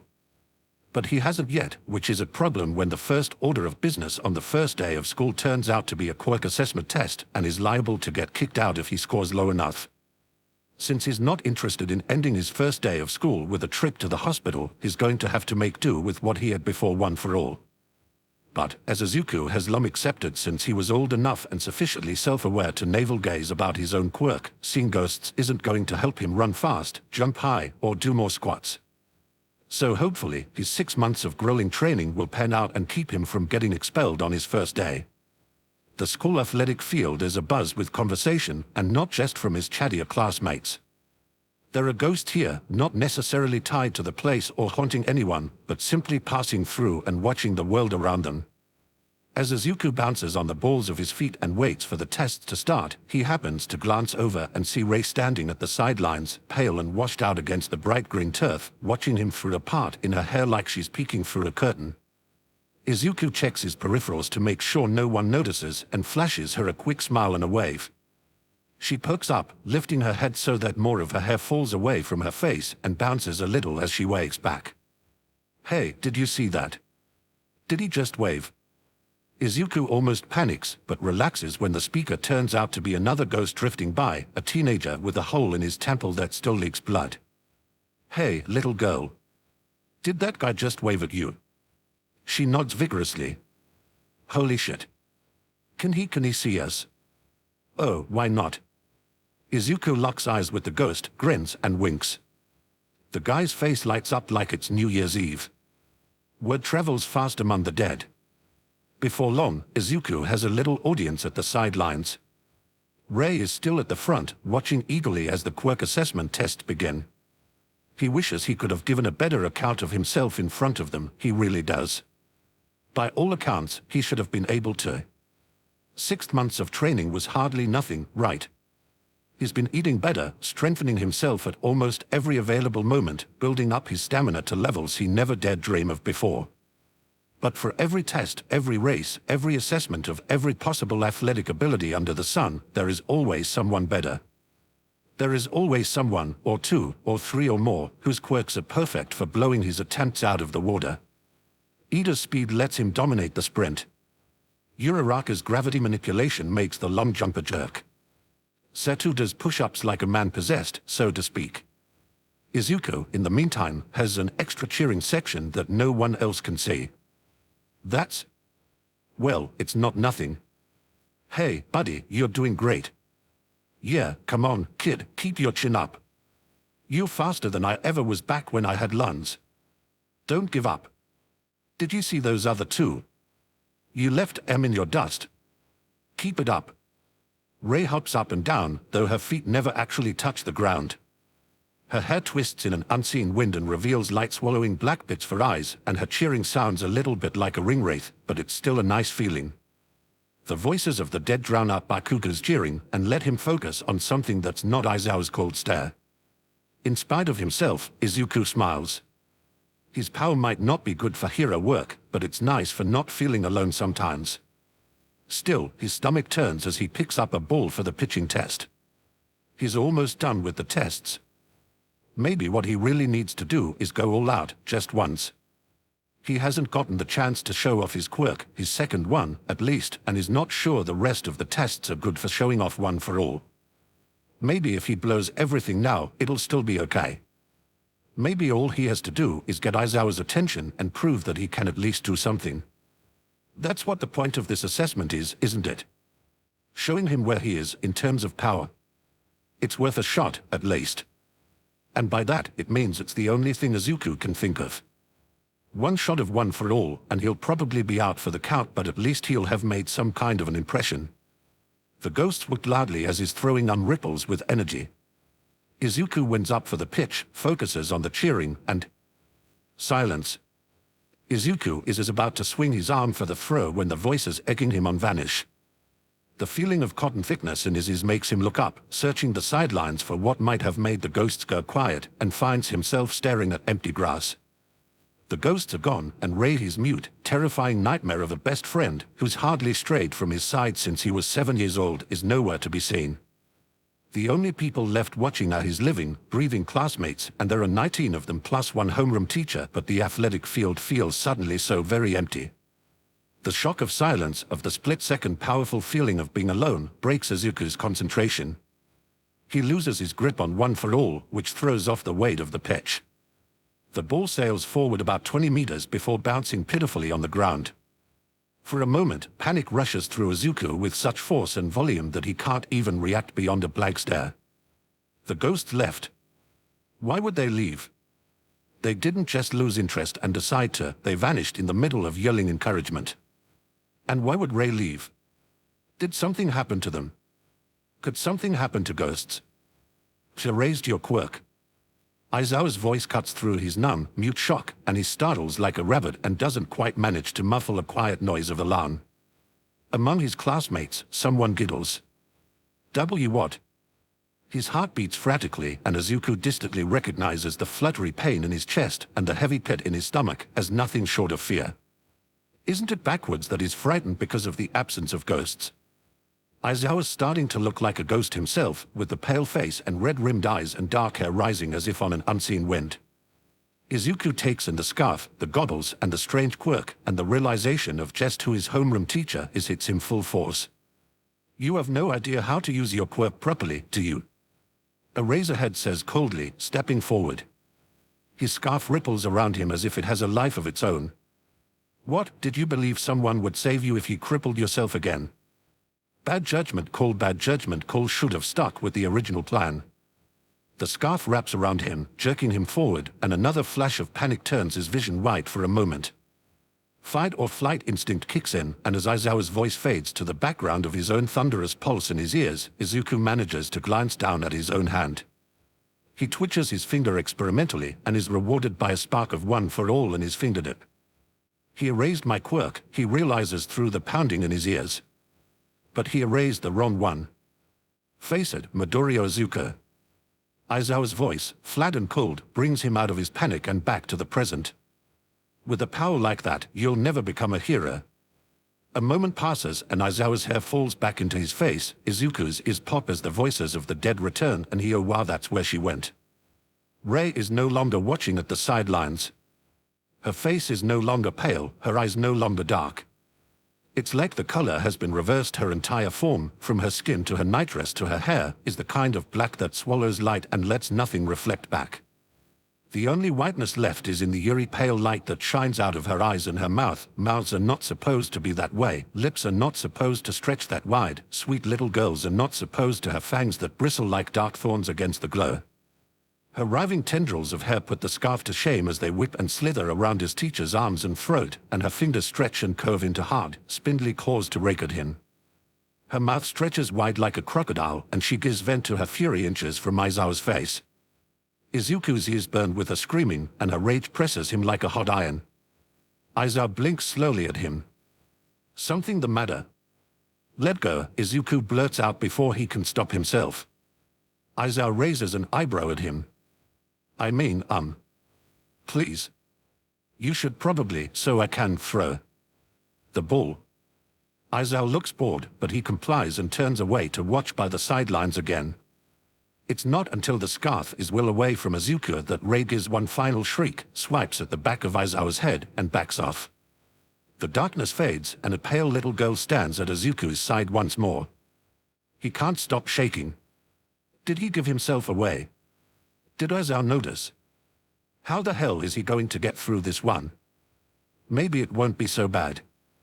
Maybe All Might will speak up for him.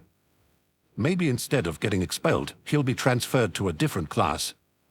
That'd be okay. That'd be. Cold fingers close around his free hand.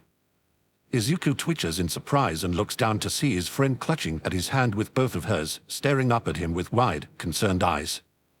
She makes a soft humming noise, like the distant buzz of flies. The shaking stops. Izuku takes a deep breath, manages a smile, and tries, as surreptitiously as he can, to give her hands a comforting squeeze. It must have been scary for her too, if he suddenly couldn't see her. He glances to the sidelines to find the crowd of ghosts right where they were last, watching and waiting eagerly. None of them have left. Well, whatever the outcome, he might as well give them something worth seeing. Izuku's fingers curl around the ball, and he remembers how he brought a spark of one for all just to his fingertip. An idea forms in his head, and it might be just crazy enough to work. He can finish the rest of the tests with just 9 fingers, can't he? It's been so long since Nana last walked UA's halls. The feeling is nostalgic, almost painfully so, and it's this and only this that makes leaving Toshi's side bearable. Ever since the fight with All for One 6 years back, ever since her faithful successor came within a hair's breadth of joining her, Nana has kept as close to Toshi's side as possible. It's easy, she needs neither sleep nor food nor rest of any kind, and she has existed for long enough that patience is a trifle. Usually, straying too far from him brings a rising note of panic that can't be calmed by anything but rushing back to his side, checking and double-checking that he hasn't died while her back was turned. He seems so desperately fragile now. He's a grown man, of course, weathered and beaten by years of hero work, but no matter how much time passes, part of her will never see anything but the gawky, bright-eyed teenager he was when she first laid eyes on him. I know how he has grown and gained a student of his own into the bargain. But for now, UA feels safe. She hasn't felt this calm and at ease since the last time she set foot in a graveyard and looked upon the earth beneath which she was buried.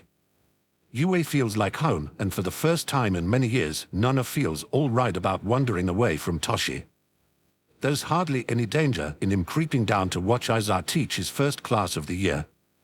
So she drifts through the place on her own, peeking into classrooms and labs, exploring the school where she came into her own.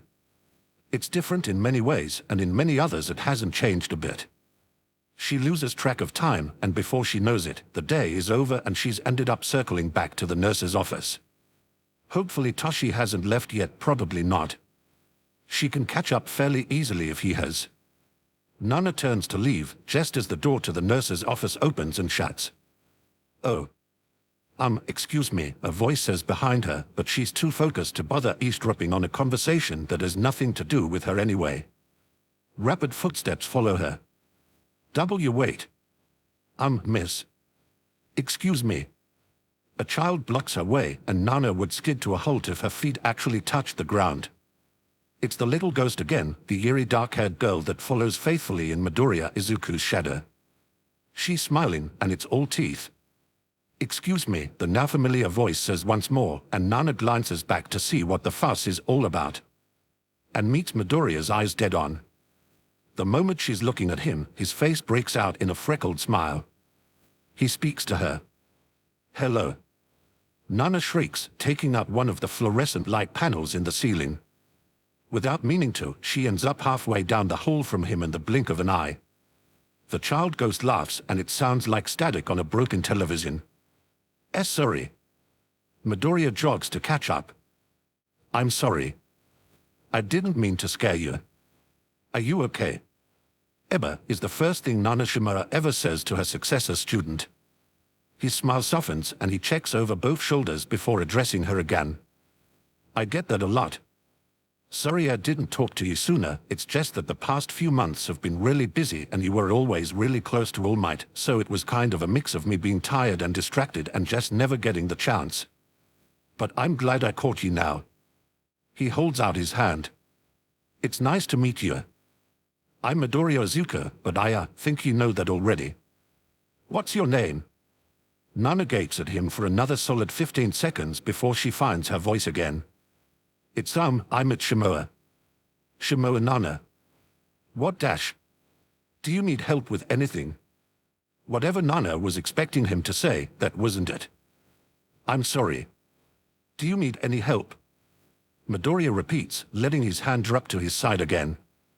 It's fine either way, it's just, you know, I usually just offer. I mean, do you need me to pass a message? Or find something? Or are you good? I could really use an explanation, actually, Nana says faintly. How? Midoriya opens his mouth to reply, then glances back at the nurse's office. Not here. It's not safe, I don't think. Is it okay if we take this outside? For a moment Nana's about to say yes, absolutely, let's go outside and please explain to me literally everything, but then she remembers the time and her self-imposed duty. You know what, hold that thought, I need to go back to All Might. Damn, she thinks. Damn, how many times has she addressed Toshi by name in the boy's presence? So I need to go, but later, definitely later, we will have a conversation. Of some sort. Sure thing. Midoriya beams at her. Maybe we can talk tomorrow, Miss Shimura. I'll try to stay clear of the nurse's office so we have the chance. Have a good evening, then. And he trots off, pretty as you please, with a stringy-haired ghost girl drifting in his wake. She stares after him, gobsmacked, long after he's left. What the shit? Chapter 5.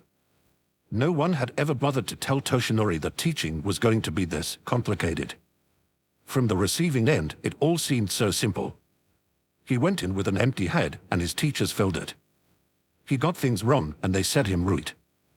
But being a teacher, as it turns out, is far more complicated than being a pro-hero. The heroes versus villains exercise is, in his humble opinion, a relative success. He's already gotten a handle on his students' various quirks from watching Aizawa's class the previous day, but now he has a better feel for them as potential combatants. There's a world of difference, after all, between seeing them use their quirks to raise their athletic scores and seeing them use their quirks in a conflict. In spite of the overall success of his first class, he spends most of the day pushing aside the little twist of unease in his gut. The first match bothers him and continues to do so throughout the day. Yon Ida and Uraraka seemed to be all right, and their performance was exemplary. But as for the other two, Midoriya spends the rest of class in the nurse's office, and Toshinori catches it from Recovery Girl when he ducks in to check on his student and hide after his time runs out. Why did you let them go so far? She scolds him. It's the second day of school, and this is the third time he's been in here. My apologies, Dash. It's not me you should be apologizing to. Recovery Girl's eyes nearly squint shut, she's glaring at him so hard. What on earth were you thinking? Toshinori's voice trails off, and he turns his head to look at Midoriya. His right arm is a mess, limp and slightly misshapen, dark with bruises where bandages don't cover it. One for All is a miracle of a quirk, but it abuses any wielder who isn't ready for it. For Toshinori, it puts a strain on his wasted form that leaves him retching blood. For Midoriya, one flick breaks his bones. And yes, he had an inkling that it would end this way when he was observing. But after how the match had started, Toshinori hadn't the heart to force the boy to end it on such a note. I was thinking I'd made a bit of an error, Toshinori says at length. Oh, an error, Recovery Girl says acidly. And when did that occur to you? Before or after he finished things by shattering every bone in his right arm? Shortly after the match started, Toshinori replies. Recovery Girl blinks, and for a moment her anger gives way to surprise. Oh? It's possible that the first mistake I made was assigning those particular teams to oppose each other, he explains. The selection was random and I didn't know I'd assumed they were friends. After, he shakes his head. Midoriya certainly never said anything. All Might, Recovery Girl says with forced patience. I haven't the faintest idea what you're talking about. It's difficult to explain. The match started not with a punch, but a grab. Bakudo ambushed them with an explosion, and the second Midoriya was within range, reached out and closed his hand around Midoriya's upper arm. Toshinori expected to see it come to blows. He expected Midoriya to hit back, or worse, for Bakudo to activate his quirk while still holding him. The boy was a bit of a hothead, after all. But the moment Bakudo's hand was on him, Midoriya stopped moving. That wasn't right. Bakudo was strong, certainly, but he was only holding one part of him. Midoriya wasn't trapped, not by a long shot. Toshinori searched the surveillance cameras, hunting for a better angle than the back of his successor's head, but there was none. Damn it all, if only he could see the boy's face. Thought, sir. Bakudo's voice was smug when Toshinori heard it over the students' communicators. What's the matter, Deku? I thought you had a quirk now. You still gonna freeze up like a corpse? Uraraka's voice rang out, high and worried. Deku? Deku, what's the matter? Her tone turned accusing. What did you do to him? Nothing. Don't need to do anything to him. Too bad you got settled with him as a partner. What, you didn't know he folds like a wet fucking towel every time somebody grabs him? And that's not true, Toshinori thought. He'd taken the boy by the shoulder multiple times. He'd seen the other students do it. He even saw Aizawa trap him just the day before. But never before has he seen young Midoriya simply stop moving. Useless Deku's a weak nerd, Bakugo added. Always has been. Uraraka saved you the day then, by losing her temper and shouting. You leave him alone, you big bully. Midoriya jolted as if jerked awake, twisting out of Bakugo's grip. Not useless dash, he leaped back in a retreat, yelling at Uraraka to run. Bakugo lunged again, poised to throw a punch. This time, Midoriya was ready. It was all Toshinori could do to keep from cheering when he threw Bakugo over his shoulder. Mustn't play favorites, must remain impartial. And then Uraraka was gone and Izuku was off and running again. You've been lying your ass off this entire time, haven't you? Bakugo shouted after him hoarsely. All this time you've had a quirk, and you've been feeding everyone bullshit. Get back here, Deku. Over the frequency, Toshinori could have sworn he heard a strangled sob. I certainly didn't intend to, but I shouldn't have set them against each other so soon, Toshinori says at length. I don't know details, but they seem to have a bit of a history. I think young Midoriya had to resolve some things. His brow furrows. Exorcising old ghosts, I suppose. On the cot, Midoriya mutters and stirs, but does not awaken. Well, that's all well and good. Recovery girl harumphs a little. But if he's to be your successor, All Might, then you mustn't indulge him when he puts life and limb on the line so early in his development. Well, he did win, Toshinori points out. Not without destroying half a building and every bone in his arm, she snaps. All Might, you should know better than to let a boy so young into such a dangerous practice fight when he's emotionally vulnerable. If I'd known Dash. You didn't. But it's no excuse not to exercise good judgment. Her glare softens, but only slightly. You're a teacher now, All Might. And in that respect you're as much a raw beginner as he is. You have a responsibility to children, not just yourself or some nebulous ideal of pace. You won't get this done by cracking heads and following your heart. It's time you learn to use some sense, dear. And sir, Toshinori gives it a try. His emotions, his impulses, and his gut feelings are pushing him to side with his successor, to a young Bakugo with distrust and suspicion, and get to the bottom of things through Midoriya's side of the story and his side only. But his sense reminds him of the frozen, helpless look on young Bakugo's face after the match ended. His common sense, quiet and meek but irritatingly right, tells him that Bakugo's swollen pride does not call for disdain, but correction. He is a boy like any other. He needs to be helped in his shortcomings, not simply punished for them. He catches up to the boy as Bakugo trudges down the school's front steps, accidentally scaring the life out of him if the boy's yell is any indication. Whoops, better back it up, mustn't scare him off before he's had the chance to say anything. Bakugo, he begins. I'll tell you this once. Self-confidence is indeed a vital thing, and you're not mistaken in thinking you have talent befitting a pro. But from here on out, Dash. Bakugo surprises him by rounding on him and yelling back. Well, fat lot of good that did me right. Toshinori wastes a moment tripping over his train of thought. Oh, wonderful. Sarcasm drips from Bakugo's voice. I have talent. How much talent do I have if Deku read me like a goddamn book and made me look like an idiot in front of the entire class? Who on earth is Deku, is the first thought that comes to mind, before he remembers Bakugo shouting it earlier and the kanji that spell his successor's given name and, oh, well that's not very nice. Come now, does it bother you so much, he asks. It shouldn't, you know. It's your second day, and you have much to learn, Dash. You don't know him. Bakugo snaps, teeth bared in a grimace. It looks like anger, but that's only a mask, and it's a rapidly fraying one. The boy has tasted defeat, and it frightens him. I've known him my entire fucking life, and is a weakling. He's always been a weakling. He's never had a quirk, and now suddenly he's Dash. His words trail off into noises of incoherent frustration. Understanding dawns then, and he places his hands on his hips. And now suddenly, Toshinori finishes for him. He's beaten you at something. Bakugo's eyes flash. Like it or not, Toshinori says. He's beaten you. You lost today, and unless I miss my guess, you will lose quite a lot by the time you graduate. He must have cheated, Bakugo hissed. He cheated, or he's been tricking me this whole time dash. And if he has, what difference would it make? Toshinori asks. You saw the rest of the matches, same as I did. What do you think of your new classmates, my boy? His student doesn't answer aloud, but he draws his shoulders up and clenches his fists until his quirk pops like a handful of band snaps. Toshinori can almost hear his jaw creak. After a moment, Bakugo's answer comes out, muffled and tight and addressed toward the ground. Can't beat them. That's because, young Bakugo, you are starting from the bottom, Toshinori informs him. Same as the rest of them. Your pride will get you nowhere.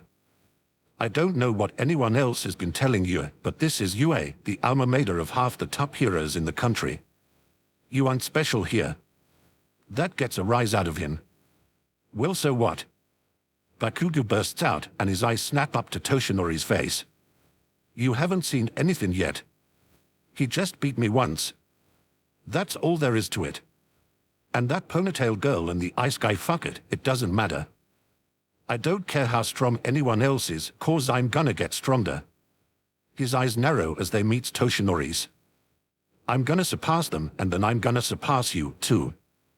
I'm gonna vault straight over you as the top hero. Toshinori blinks. Heavens, he sure told me. For a moment he hunts for a proper reply, for some pearl of educational wisdom to bestow on the boy, but his mind is blank. In the end, all he can say is, I look forward to it. The conversation ends there, leaving Bakugo to return home and Toshinori to wander back to the teacher's lounge to power down and sift through his thoughts. He's already pushed himself past his limits in order to appear to Bakugo, and he can't risk being seen by his other students in his emaciated state, so he probably won't have time to catch Midoriya for a talk before the boy goes home for the day. Did he do that right? He didn't mess that up, did he? It didn't feel like a screw-up. Time will tell, he decides eventually. He's lit a fire under young Bakugo, that's for sure. He only hopes it was the right thing to do, and that he has the chance to do the same for Midoriya and all the rest of them. What's with you? Aizawa asks as he passes him on the couch. Teaching is hard. Ha, Aizawa laughs, but it doesn't sound like a laugh. Ha. Ha. Welcome to hell, number one. You have no one to blame but yourself. Nana is equal parts irritated and impressed. As it happens, Midoriya doesn't quite manage to stay out of that nurse's office. In fact, Nana ends up waiting for him to emerge for the entire day before he finally shows his face in the hallway again. Nice takedown back there, she says, and is a little disappointed when he barely acknowledges her, rather than jumping like she hoped he would. His ever-present ghost girl sidekick must have warned him somehow. Too bad about what you had to do to grab that win. Holy shit, kid, be more careful. You keep throwing one for all around like that and you're gonna turn your skeleton into oatmeal before the year's out. If she speaks to him with a level of gusto, she can hardly be blind. This is the first time in years that she's been able to be witty in front of a live audience. To her immense disappointment, he continues to barely acknowledge that she's there as he keeps walking. Worried, Nana flits to catch up. Hey, come on now, she says, eyeing the sling that currently graces his arm. I didn't mean anything by it. Hey. Kiddo. I didn't just imagine you seeing me yesterday, did I? Oh. No. Sorry. He has the grace to look sheepish, and as he heads back toward his classroom she notices that he's taking the long way back. You're gonna be late, she points out. I'm already late, he says, sounding too tired to force cheerfulness into his voice. Ever persistent, Nana ducks around to get a better look at his face. It's blank as an empty chalkboard, but there's a tightness to his jaw that warrants investigation. What's the matter? It was a tough fight back there, but you still technically won. Glassy grey eyes turn to briefly before returning to the floor ahead of him. No. You're dawdling on the way back, too. How come? He mumbles something. Speak up, kiddo, my ears are way up here. I don't want to see Bakugo. The firecracker kid. Him. Nana tries to nudge him playfully.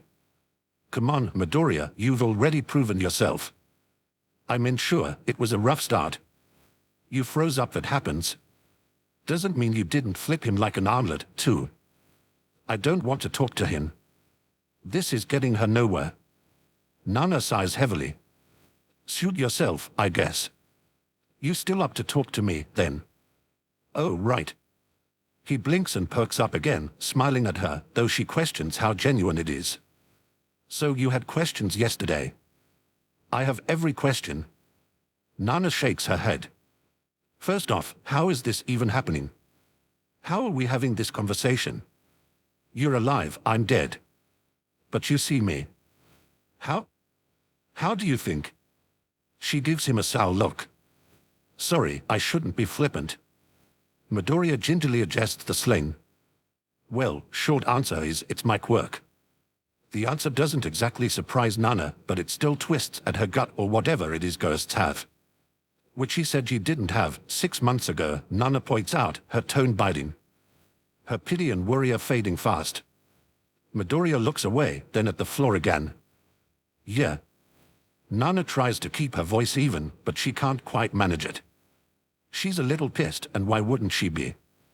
This kid put on his sad, wobbly eyes and fed Tashi some pile of poor little quirkless bullshit while keeping him in the dark about the truth. Who does he think he is? You lied to him, she says sharply. Don't take it personally. I'll lie to everyone. For a moment Nana's distracted from her line of questions. She's only observed him from afar, but what she's seen of Midoriya has proven him, at least in her eyes, to be, well, not quite sunshine incarnate, but pretty damn close. But right now, he sounds almost, she doesn't want to use the word bitter. It's not cynical either. Acerbic, maybe. Dry. Tired. Those dark circles under his eyes certainly haven't budged. Nana sighs, more irritated than angry. I don't like that you lied to him, she says at length. But I can sort of understand why, with a power like that. She looks at him again. Still, I heard everything you said about how much it sucks being quirkless, and I believe you. So it seems to me like you're missing out on a lot of attention, not shouting a quirk like that from the rooftops. She pretends not to see him tense. At the very least you'd probably get that bomber kid to shut up a little. No, it's forceful enough that it almost echoes in the hallway, and the poltergeist girl gives a low hiss. Midoriya shakes his head suddenly, as if clearing it. It's not that I don't want to. I do want to. But I can't. It's not like anyone would believe me anyway. You can't know that, Dash. Except I can. Midoriya's uninjured hand curls into a fist. There are these shows, these stupid TV shows. With psychics, you know. Oh, Nana says acidly. Those. Right? I mean, some of it's real. The minor psychic stuff like mind reading is real. Most of it's just people with weaker quirks and a lot of showmanship, and that stuff's fine, it's harmless. But then you have people who say they have a quirk like mine, and well, they have audiences, but it's mostly just people laughing at them, or at the people who believe them.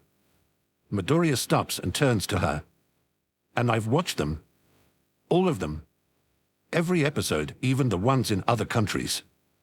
My mom thinks I'm crazy for liking that junk, but I don't like it, I keep thinking maybe a flicker of desperate sadness crosses his face and vanishes in the next instant. But it's never for real. They use Ouija boards and seances and stuff like that, and they are either talking to thin air or the ghosts are laughing at them. He pauses, puddling up, and wipes at his eyes with his good hand. And I know that if I try to tell anyone, that's what they'll remember. Just liars on TV. So I can't tell anyone. Not even All Might. He meets her eyes, and whatever disapproval still lingering in her vanishes in the face of how much is absolutely breaking her heart. He looks impossibly young and small and alone. I'm sorry I lied to him. It feels like cheating, having two quirks. Nana tries to hold her stern look for a few more seconds and finally sighs with a shake of her head. Well, don't worry about having two, she says. God knows you have a lot to worry about, but that's not worth losing sleep over. It's not cheating, and you're not the first. She knows she's not imagining the note of relief in the way his shoulders slump. It's pretty useless anyway, he says. I mean, for a licensed hero. All I can do is just see and feel things that can't affect anyone else. It's not like I can fight with it or heal with it. So it's not too much of an advantage. I'm still doing this under my own power. Nana smiles at him with a good old trademark superhero grin, and together they start walking again. That's the spirit. Next question, who's your friend? Midoriya glances at the ghost girl. Oh, her. This is Ray. I mean, I don't know what her real name is, she's never told me, so I just call her Ray and she seems fine with it. The girl beams as if the nickname is a well-beloved present that she likes to show off. I met her when I was 7. She hid in my closet and tried to scare me, so I shared my toys with her and we've been friends ever since. I don't know if she has any unfinished business, but she seems like she's fine with just following me around for now. Ray nods vigorously, dark hair spilling over her face. She can come out of TVs like Sadaka. I see. One time I was ignoring her, so she came out of my 3DS. Neat. Nana clears her throat awkwardly. And last question for now, but you asked me yesterday if I needed help with anything. Midoriya perks up again at that. Yeah. Do you? N that I can think of, I was just wondering what you meant by that. It's that way for a lot of ghosts, Midoriya explains. Sometimes the only reason why they stay is because they really need to do something that they didn't get to do before they died. Like, one last thing they need to tell someone, or they lost something, or there's a problem they know how to fix and they just need an extra set of hands. That's why I always ask whenever I meet a new ghost. Sometimes I can help. Or sometimes they just need someone to talk to who isn't another ghost. Nana stares at him, momentarily speechless. That's an awful lot for such a young kid to be taking on. Yeah, but I can do it. Midoriya shrugs. Maybe I'm the only one who can do it. So I'm going to. And I meet a lot of interesting people, which is nice because I never really had any friends before I came to UA. I mean, none that were alive, at least. He hesitates, frowning a little. That's one of the reasons I want to be a hero. I help people who are already dead all the time. I'd like to stop someone from dying for a change. Nana watches his face and can't help but shake her head wonderingly. She laughs a little. What's so funny? I was just thinking. Nana grins. You're one weird-ass kid, but I think Toshi made a good choice with you. Realizing her slip, she looks away and mentally kicks herself. I mean All Might. Nana keeps looking forward, but she feels the kid's eyes on her. He's a curious one, she realizes with a jolt. A curious kid and an All Might fan, which is not a good combination for a kid who can see and hear her. So, you know All Might? Midoriya asks. Nana heaves a sigh. Yes, I do, but I think you already knew that, which makes that question a little redundant, don't you think? Yeah. I'm gonna do something unfair, Nana continues, halting in the hallway to turn and face him. But I need to ask you not to lob questions at me about this. There are things that I don't think he's ready to talk about yet, and I'm a ghost, kid. I'm dead as a doornail, and that means she has to pause a moment when the words stop coming. That means I'm not in his story anymore. I've kept his secrets because it's been impossible for me to do otherwise, but now that it is possible, I'd still like to keep them.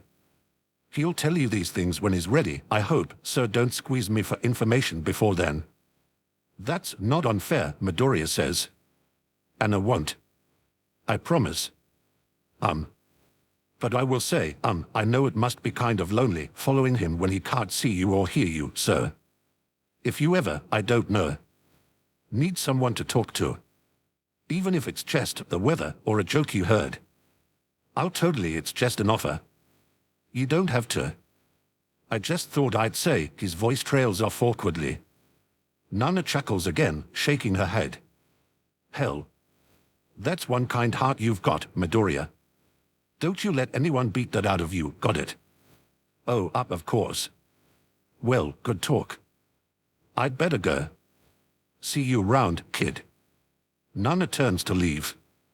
Wait, Miss Shimoa. She pauses. Yes? I did have one question, and you don't have to answer it if you don't want to. Midoriya shifts from foot to foot awkwardly. But you mentioned one for all, so you must at least know something about it. And I was just wondering if you knew about it before you died. And how much you know about it. Because if the answer's yes and a lot, then maybe you could, I dunno, give me some tips. He cradles his mangled arm. So this doesn't keep happening. She considers this for a moment. The teacher in her didn't always exist. Tashi put it there, and now Nana can feel it climbing to get out. The urge to sweep this little guy under her wing and tell him absolutely everything she knows about One for All is strong. But I really can't, she says reluctantly. He gives her an utterly crestfallen look. Can't or won't? Shouldn't, she replies. Like I said, there are things I can't talk about without mentioning things that I know Tosh All Might will tell you when he's ready. Or when you're ready.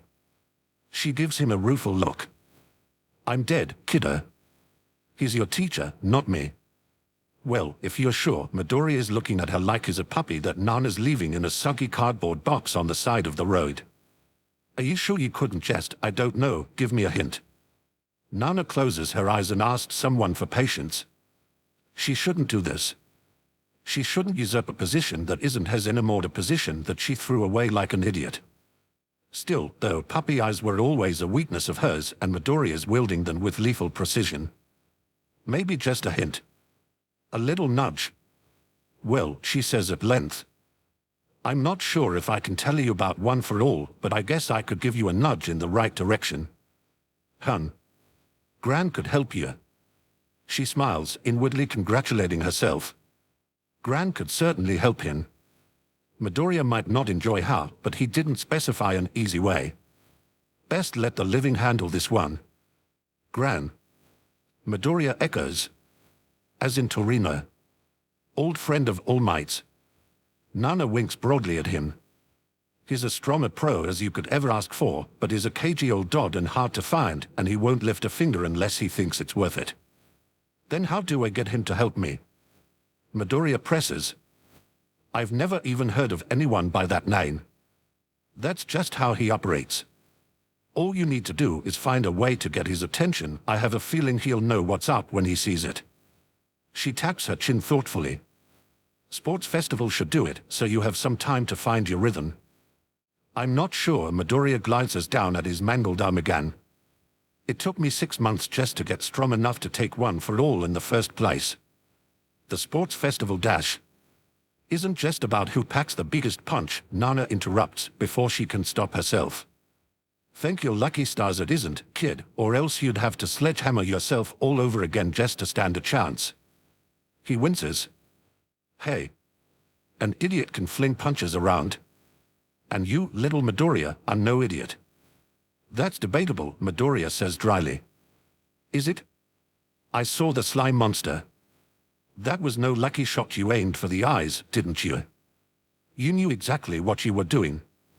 Yeah, and a lot of good that did dash. It did exactly what was needed, and exactly what you need now. It grabbed the right person's attention. On an impulse, Nana reaches out to ruffle his hair, and is pleasantly surprised when she's able to do so. Her hand musses up his wild curls instead of passing through it like a mirage, and Nana can feel it. And it kept you and your little friend alive long enough for help to come, so that's a plus. Millimeter, Midoriya frowns, looking thoughtful and not necessarily in the good way. Hey. Kiddo. Any of this getting through? You did ask. Nana tilts her head, regarding the latest vessel for the power that was once her own. He's little, even littler than Tashi was back then. He's shrinky and weedy and looks like he hasn't had a proper sleep in a week. And yet, there's a spark to him that she can't deny. You knew it this, I know. You knew it being this type of strong. Work on getting used to that, work on getting stronger, but don't forget about what you already had going for you. When he blinks up at her, Nana gives him a meaningful poke to the forehead. Keep exercising that muscle, too. Got it? I think so, Midoriya says. I guess I can figure it out. Good. Nana places her hands on her hips. You're still a raw beginner, kiddo. Sometimes a figure it out is the best advice you're gonna get. She winks. See you around. She vanishes then, flitting off to find Tashi. Jill nudges at the back of her mind. She'd only wanted to give him a hint, and she'd ended up spilling an entire pep talk on him instead. Nana tells herself, firmly, that she can't do that anymore. She has to let Tashi be the teacher, especially since he has no way of knowing she's still around to help. But the kid asked her to her face, and she couldn't say no to that face. But she has to say no. It wouldn't be fair otherwise. Chapter 6. There are few things in this world more awkward than running into your teacher while out doing errands. Toshinori knows this because he was a teenager once, and he knows full well that at that age he would have wished for an invisibility quirk had he ever crossed paths with, say, Gran Torino at the corner store. So he certainly doesn't mean to put young Midoriya on the spot. How was he supposed to know that his student and chosen successor would be spending his first weekend of the school year visiting the same department store Toshinori was? He'd only meant to pick up a few groceries on the basement floor. The prices are good, and the selection is better than what the corner store offers. It's a quick, easy trip, it has to be, for him to pull it off in his true form. People give him a wide berth when they can manage it. Not that it surprises him, even without the bloody vomit, people tend to be put off by his emaciated appearance. He has the kind of look about him that makes mothers point and whisper to their children about the consequences of not eating your vegetables. The past 6 years have taught him a lot about tuning people out. Still, as he gets in the back of the shortest checkout line, he's not tuning them out enough to miss the familiar mess of grain-tinged hair that flashes in the corner of his eye. A few aisles down, young Midoriya is facing forward in his own line and hasn't seen him. Toshinori doesn't have a good view of his face, but he seems to be staring off into space. The boy certainly does that a lot. Should he go up and say hello anyway? Toshinori has been wanting to speak with Midoriya privately ever since the Heroes versus Villains exercise, but he just hasn't had the chance. Even after 6 months of overseeing his strength training, Toshinori never realized just how slippery the boy is. It just goes to show the boy never managed to duck out of training simply because he never tried. He was already right where he wanted to be. Would it be strange to approach him now? Toshinori hesitates. The boy has an unfortunate habit of yelling his name on instinct without any regard for witnesses. I'll catch him on the way out, he decides, and the moment the thought has completed in his head, he reaches the front of the line. He's just paid for his things when there's a bit of a commotion at the other line. There's a man trying to pay for groceries, but it looks as if he's having problems communicating with the cashier. The customer gesticulates, seemingly ignoring what the cashier is trying to say, or misunderstanding him or. Toshinori can't tell from the distance. As he steps out of the way of the next customer, he watches and wonders what the matter is. And then Midoriya is there, pushing his way to the front of the line. He approaches cautiously, waving for the troubled customer's attention. As Toshinori watches, Midoriya waits until the man is looking at him and makes a series of gestures with his hands. The relief on the customer's face is palpable. He gestures back, and it becomes a silent conversation between the two of them. Midoriya turns, says something to the cashier, signs something to the man, and it goes back and forth between the three of them, with Midoriya mediating the whole conversation. Well, Toshinori thought the boy was done with surprising him, but it seems that Midoriya has a few left in him. The customer finishes his transaction and makes another series of emphatic hand signs that Toshinori can only assume are profuse thanks. Midoriya makes his replies and turns to get back in line, but the next customer grins and motions at him to go first. Toshinori sees his student flush with pleasure as he complies. He doesn't have much to buy and seems eager to duck bashfully away from the cashier's gratitude. He makes his way through, and when he looks up, he meets Toshinori's eyes. Toshinori braces himself for the possibility of a shouted greeting, but to his relief Midoriya seems to gag himself at the last minute. Rather than calling to him, the boy presses his mouth closed and approaches him with a shy wave. Was that sign language? Toshinori asks once he's within earshot. Oh. You, saw that? I did. Yeah, it was, Midoriya shrugs. He was deaf, and he was having trouble talking to the cashier, so yeah. What are you doing here? He blinks, then splutters and backtracks a bit.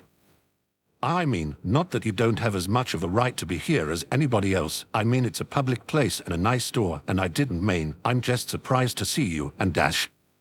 Calm down, my boy. Toshinori claps him lightly on the shoulder. A happy accident, that's all. I'm just here for grocery shopping. And you? Oh, my mom sent me. Midoriya holds up his bag. We needed a new set of dish towels. I also have to go up to the roof, too. Toshinori tilts his head. To the restaurants. Pet supply store, Midoriya says. I need cat food. In that case, would you mind terribly, my boy, if I accompanied you? What? I mean, and not at all. Sure. Midoriya turns and waits for Toshinori to fall in step with him, and the two of them head toward the elevators. If you don't mind my asking, Toshinori says. Where did you learn sign language? Oh, it's just something. I picked it up as a kid. Midoriya's voice trails off uneasily, and he doesn't offer anything more. It sounds like half an answer, if that. Perhaps it will take a bit of coaxing to get the rest of it out of him. Well, I suppose we all have to have our hobbies. I do a little gardening from time to time. Midoriya looks up at him, shock stabbed across his face. Really? You? Don't look so surprised, my boy, Toshinori chuckles. He pauses, tilting his head thoughtfully. For heroes, it's good to have things like that. Parts of our lives that have nothing to do with the work.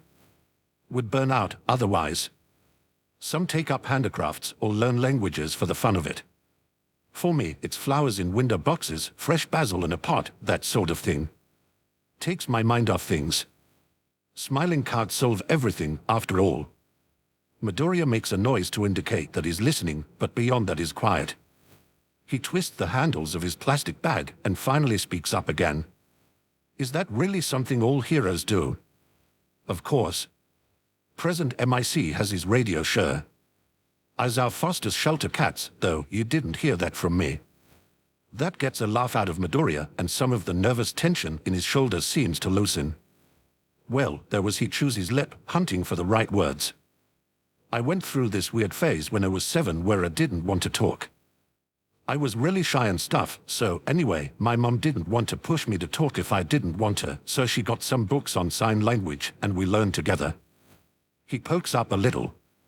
It's still really useful, like if we are somewhere loud, or if we split up at the supermarket. It beats yelling at each other from across the distance.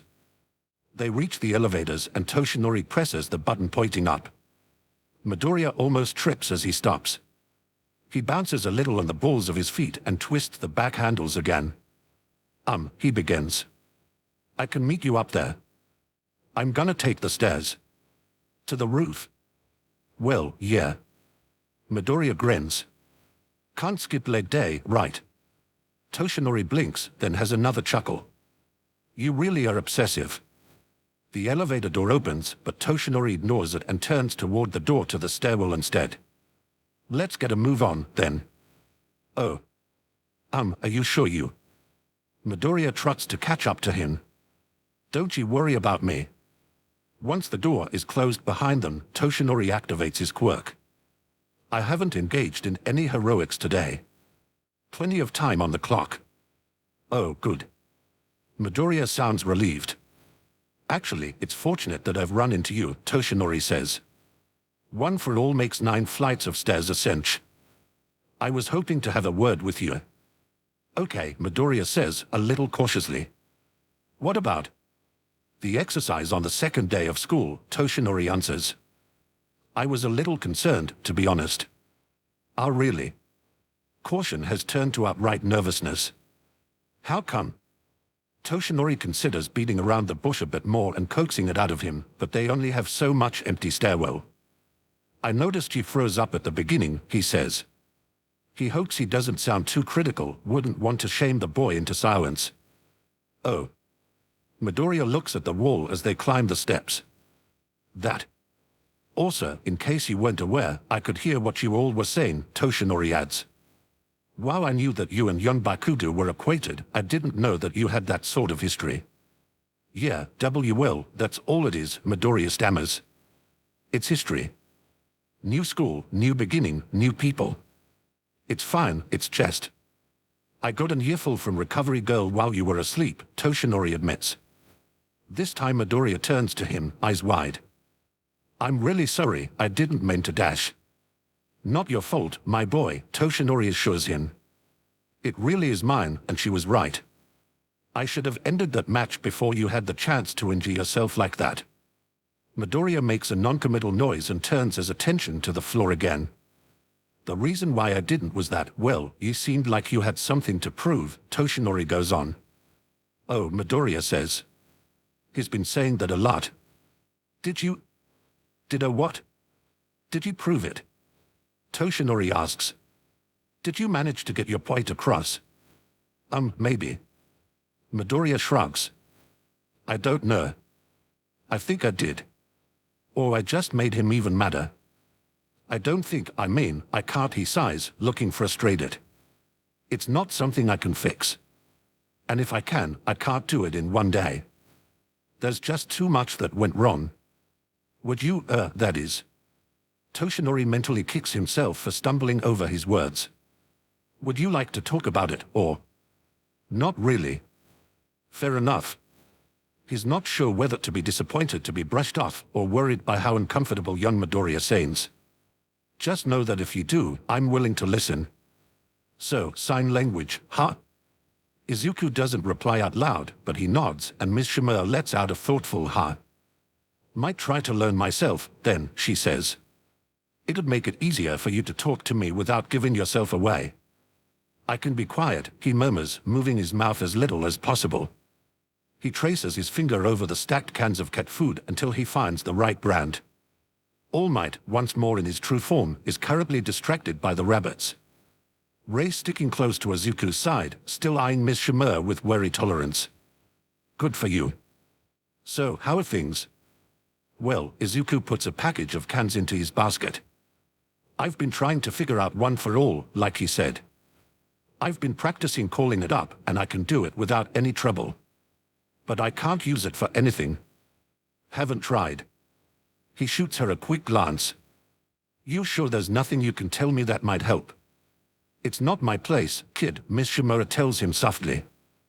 I'm asking you, though. I'm making it your place. A sigh. Look, kiddo, a jest. I just can't. It wouldn't be fair. Before Izuku can ask her what she means by that, she adds, your actual teacher's standing right there, you know.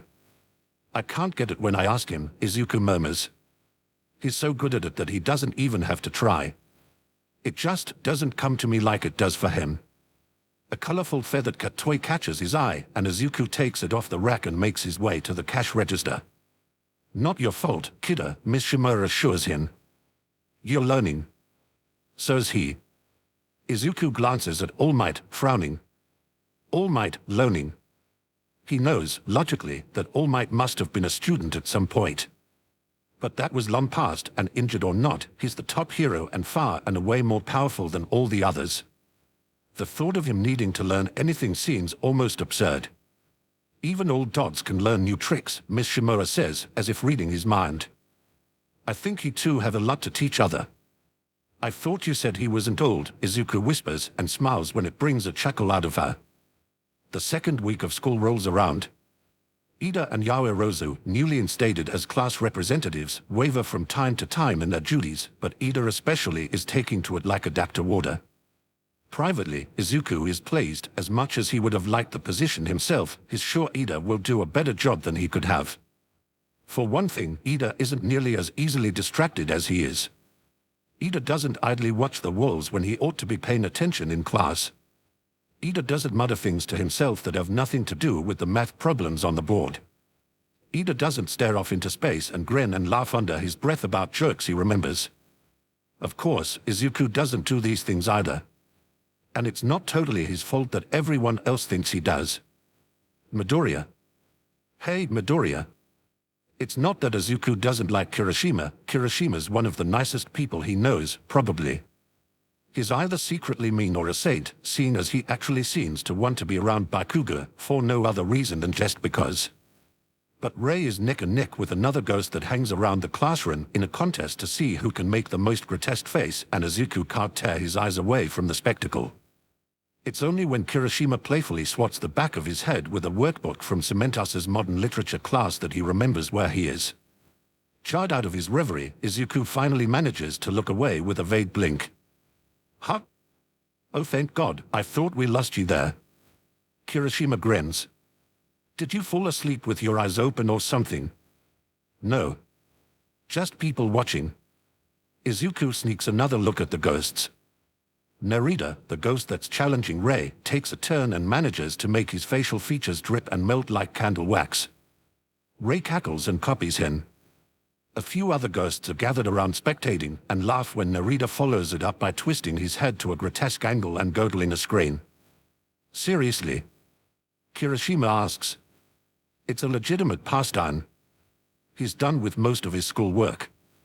Aizawa has given them an hour of study hall while he discusses things with some of the other faculty and has been cagey about what's scheduled for the week. Izuku's willing to bet it's something big. Kirishima scratches the side of his head. Well, yeah, but don't you usually do that in public with strangers? One of the ghosts watching Narita and Rei's antics leaves off chuckling to vomit at least a lungful of water on the floor. Rei's shriek of discordant laughter makes one of the fluorescent lights flicker. I can make do, Izuku says. You must be so bored, dude. It's not so bad. The contest seems to have reached a draw. Rei would probably win with some of the faces she makes when Bakugo wanders too close, but Izuku guesses that she's having too much fun right now to get that serious. Narita catches him looking and gives him a little wave. Izuku doesn't wave back, but quirks a small smile at him. To tell the truth, Izuku's a little curious about Narita. Most ghosts at UA just pass through, glance in to ease the humdrum of everyday afterlife, and move out again, but Narita has been here since the first day of school. Izuku remembers seeing him spectating at the quirk apprehension test, and has seen him almost every day since. He's not the only ghost that Izuku has seen. Hanging around the classroom, Mrs. Kiriyama pops in from time to time, dripping water on the floor that no one else sees, but he's the one Izuku has seen most often. It's hard to miss him. Narita's younger than most ghosts that Izuku sees. He looks like a third year in high school, at the very oldest. And besides that, he's one of those ghosts that don't feel the need to change their appearance. The bullet-sized hole in the side of his head is just as visible now as it probably was the day it killed him. Lunch rolls around eventually, and Izuku's still watching Narita horse around in the classroom. He isn't worried about Narita's presence at all. Narita's one of the most harmless, good-natured ghosts he's ever seen. He's just curious about what his story is. But there's never a good time for a conversation, and Narita doesn't know sign language like Rei does. He's a quick study, though. Out in the hallway, Narita's the one who approaches Izuku. Hey, come this way, he says, drifting ahead. You want to talk, right? I can see it in your eyes. Izuku nods. Come on, then. This place has a bunch of spots people don't pass by too often. I figure you'd want that. Izuku smiles gratefully and follows the ghost, with the ever-present Rei tacking along close behind. Narita takes them on a winding path through the hallways until they come to a halt at a quiet, out-of-the-way knock. Rei breaks away from his side to wander off and have a look at the colorful posters and notices on the bulletin boards. I don't need anything if that's what you're about to ask, Narita says. Izuku blinks in surprise and Narita shrugs and grins. Some of the other ghosts were saying you asked that. I'm good, though. I don't need your help. I'm glad, Izuku says. I guess. I'm just curious. Were you a UA student? Narita snorts. Me? Nah. My quirk let me UN spoil food. Which was great for, you know, keeping the fridge fresh. Not so great for hero work. Oh. Izuku tilts his head, regarding Narita curiously. What's so special about this school that makes you stay, then? It's not the school. Narita shakes his head. I'm not even here all the time. Just when Eraserhead is. Aizawa. Izuku blinks. Of all the answers he could have expected, this wasn't one of them. Did you know him when you were alive? Nope. Never even met him. Hell, he's super underground and he hates getting hounded by the media. I'd never even heard of him. Narita taps his temple, where the small round hole still oozes blood. See this? Not a bullet hole. Got dragged into an alley when I was walking home from school. Nasty bastard had these long claw things, could drill right through your skull with an. Narita shudders, and for the first time since Izuku has met him, his easygoing demeanor falters. Dude had serious problems. That was how he got his kicks. That must have been awful, Izuku says, because there's really nothing you can say to that isn't either insulting or a pointless platitude, and the latter is usually preferable. Wasn't my best Wednesday night, I'll tell you that much. Narita shrugs. So I was following this guy around for a while after that, trying to haunt the shit out of him. Wasn't working, but it meant I was there when Eraserhead took him down. Easily the most badass thing I'd ever seen. I wish I'd still had my fun. So you follow Aizawa-sensei because he took down the man who killed you. That's part of it. Narita's smile goes soft. See, that night. The guy was going after my sister. Izuku can't stop the little intake of breath. Yeah. Narita bites his lip. I was pretty sure for a while that she was gonna join me, you know. But then Eraserhead came out of nowhere and kicked the shit out of him. And I mean, he coat-stomped that bastard. His shoulders roll in a shrug. And then he hung him from a fire escape by his unmentionables and talked Kanan through a panic attack till the police got there.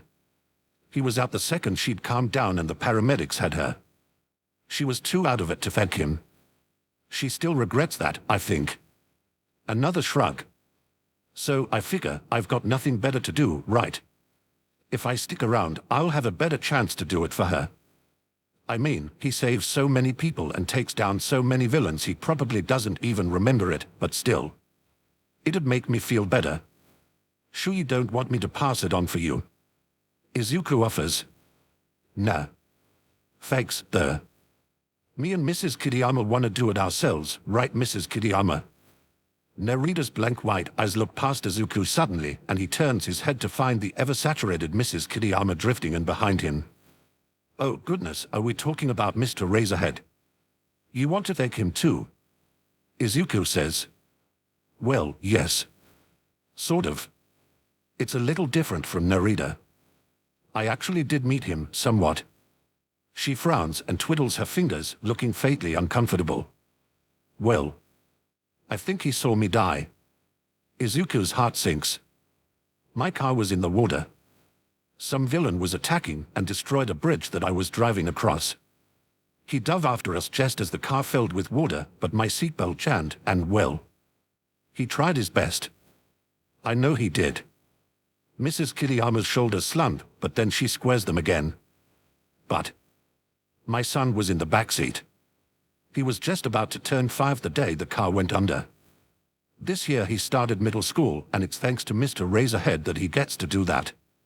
But he couldn't save both of us, poor man, and I think it affected him at the time. Well, Izuku's chest feels full of something. It's a feeling that he can't quite put a name to. Admiration. Sympathy. Or maybe some combination of the three. Plus his super underground, right? Narita says. So he always takes off before anyone can get in a thank you. So people like us, we might as well wait for our chance, you know. I don't know for sure if it's something he needs, or even something he wants, Mrs. Kiriyama says. But before I go, I'd like to let him know that it's all right with me, what happened. So even if he isn't well known, he'll at least know he was appreciated. When his time comes, Narita adds. For a moment an image flashes across Izuku's mind of Aizawa-sensei, his teacher who very nearly expelled him on the first day, standing before him pale and washed out, his eyes blank and wide instead of bloodshot red. Izuku shuts his eyes and shakes his head to clear away the picture. It's gonna happen sometime, Narita reminds him. Hopefully not for a longest time, but it's gonna happen. Everybody dies, kid. Yeah. Izuku takes a deep breath, hoping to quell the churning in his stomach. I know. It was nice talking to you too. Thanks. Whatever for? Mrs. Kiriyama asks. I'm just glad to know my teacher is that kind of person. Izuku smiles past the knot of hurt that often forms in his chest when ghosts tell him stories. I'm glad he's the kind of person that makes ghosts want to wait for him just to say thank you. Get out of here. Narita brushes him off cheerfully. before you rub my non-existent ghost teeth with that sap. Grinning, Izuku complies. Rei trails in his wake, leaving him to wrestle with the sudden unwanted image of Aizawa as one of his ghosts. It's not a pleasant thought. On the walk to the cafeteria, Izuku thinks of the image, forcing it in front of his mind's eye until it dulls the sting and he can finally brush it aside. Aizawa's a pro, anyway. If he's been underground and successful for his whole career, then obviously he's strong and he's clever, and Izuku's just as lucky to be learning from him as he is to be learning from All Might. Aizawa doesn't need Izuku worrying about him. Besides, tomorrow is Wednesday and there's something big and exciting planned. If rumors are true, it might even be a field trip. Chapter 7. If Izuku had thought he could get away with it, he would have done a little dance of excitement. Only the second week of school, and already they're going on a field trip. His first field trip at UA, and something tells him it will be different from the field trips he took throughout elementary and middle school. For one thing, they are only going as far as an off-campus school facility. For another, he's here to learn more hero skills instead of take a tour of the city or learn about history. And for a third, he has actual friends now, so his chances of getting ditched in a bathroom while his group sneaks off to laugh about it with the rest of the class are considerably smaller. His costume is still in tatters after the battle exercise, so Izuku gets into his gym uniform and dons his gloves, belt, and the new mouthguard he bought to replace the previous one. Rei whisks around him, admiring the odds and ends, and he holds out his hand and lets her inspect one of the gloves. Inwardly he's nearly vibrating with excitement. For the first time, they'll be taught jointly today by All Might and Aizawa. It's always a joy learning from All Might, and even Aizawa seems pretty okay with him ever since he narrowly avoided disaster on the first day of school. The thought is encouraging. After talking to Narita and Mrs. Kiriyama yesterday, Izuku knows with little doubt that Aizawa's approval is something to strive for. He makes his way outside, chatting with Uraraka. A chilly breath of air passes him by, and a familiar figure falls in step with him. Morning, half-pint. Izuku blinks up at Miss Shimoa briefly. She's here, but All Might isn't. It's not as rare to see that when they are at UA, but it's still odd. She must recognize the confusion on his face, because she shrugs and gives him a rueful look. All Might's gonna have to sit this one out. He ended up running a few too many errands this morning. His 3 hours are pretty much up, and it looks like Ned's gonna make sure he stays in the teacher's lounge instead of running off into more trouble. And I swear, that guy could talk villains to an early grave if he put his mind to it, sir. She quirks a half-smile at him. I think he's got his babysitter for the day, so I might as well tag along. I'm curious, you know. Izuku gives an almost imperceptible nod, but he can't help pulling a long face at the news. He'd really been looking forward to this joint class, too. Deku. Uraraka's voice pulls his attention back to his living friend. Something wrong? You kind of spaced out there. She follows the direction of his previous gaze and stares straight at Miss Shimoa without seeing her. I'm fine. I thought I saw a bird or something. She takes him at his word. Of course she does. She has no reason to believe that he would lie to her over something so small. Less than a year ago, Izuku would have been overjoyed to be so easily believed, but now all he can feel is a sharp pang of guilt. For whatever reason, Uraraka trusts him unconditionally. She takes for granted that Izuku is worth trusting, that everything he says to her is true. It makes her so much easier to lie to than his bullying classmates throughout junior high. Izuku has never felt so desperately uncomfortable with deceiving someone before. Maybe it's just because no one ever made it so easy by being his friend. Under Ida's maximum efficiency guidance, the class files onto the bus. Izuku passes close to Aizawa on his way and tries not to wince when Rei growls and tries to bite him when they get too close. Narita glares at her from where he stands at Aizawa's flank, but she ignores him. Wow, Miss Shimoa says dryly. Your little friend there really knows how to hold a grudge. Izuku dawdles while stepping onto the bus, mouth barely moving as he murmurs back. Still hasn't forgiven him for the first day. Did you say something, Deku? Uraraka looks over her shoulder. Just talking to myself, he lies again. Before he has the chance to feel bad about it again, Kirishima gives his shoulder a friendly thump and they get settled in their seats. That's our Midoriya, Kirishima laughs. I bet your hero nail be the mumbler. Izuku flushes red when the others laugh, but it's not shame or hurt this time. They are laughing at his expense, or to look down on him, and Kirishima's teasing comment wasn't an insult, it was an honest-to-goodness jerk. They are laughing with him, and Kirishima just called him our Midoriya. Like he's honestly one of them. It's a lot to take in. Everything here is backwards, he thinks. His classmates laugh with him, include him, talk to him, and treat him like someone worth befriending. Less than a week ago, when he ended up with 3 votes in the class rep election, they even seemed genuinely happy for him. And now Kirishima's pulling him into a conversation, complimenting his quirk, and beaming when Izuku returns the favor, like Izuku's opinion is something that matters to him. They like him. It's like they've mistaken him for someone cool. Bakudo's personality is pretty terrible, Tsuyu pipes up in the middle of the conversation. I can't see him getting popular. Bakudo explodes, literally, while the others have a chuckle at his expense. And now, the one getting teased and mocked is Bakugo. This is so weird, he mutters to Rei, who looks like she's having way too much fun watching. What's weird? Tsuyu asks. Luckily, she keeps her voice down, and Bakudo's ranting is loud enough to keep anyone else from hearing their conversation. Ah, Bakudo, Izuku murmurs back. Bakudo's getting bullied, and it's weird. It's all in fun, she says. It's Bakugo, and that means Izuku has a few mental blocks about feeling sorry for him, but Tsuyu's specific words still turn his stomach, if only because he's heard them before, back when he was the one getting bullied. Is it? Sure. Tsuyu tilts her head. We are not trying to put him down. He just makes it easy to rile him up. See? He's not hurt or anything. And it's true, he's not. It's hard to imagine Bakugo with hurt feelings. And everyone else seems to think so, too. What they are doing isn't mean-spirited or cruel, the way it was for Izuku. Even when an eloquent, verbose comparison between Bakugo and crab steeped in sewage rolls effortlessly off of Kaminari's tongue, Izuku understands with a jolt that they aren't doing it to be mean. It's friendly teasing, Tsuyu says. Oh. Izuku watches as Bakugo pouts and glares daggers at Kirishima when he tries to reach over and pat him on the shoulder. I didn't know you could do that.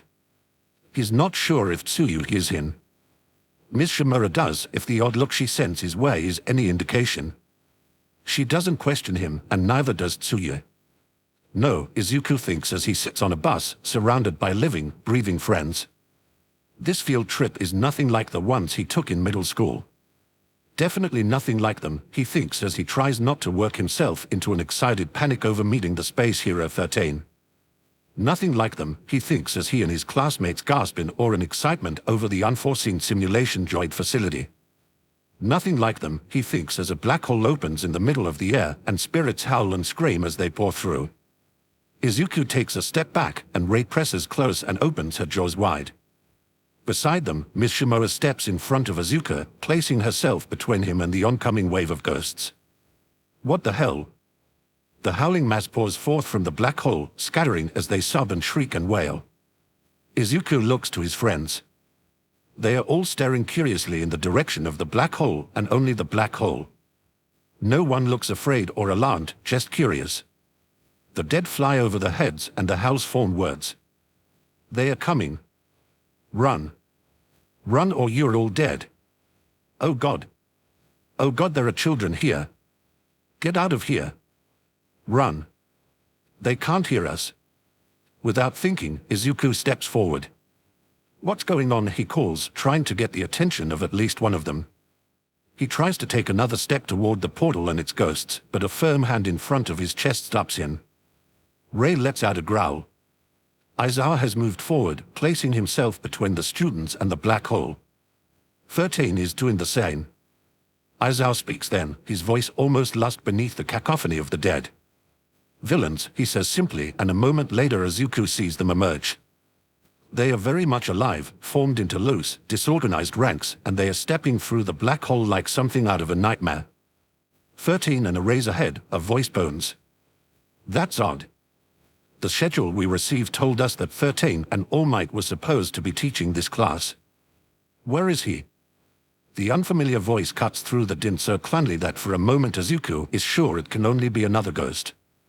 But no, Izuku sees the ghosts turning, hears their voices quieting.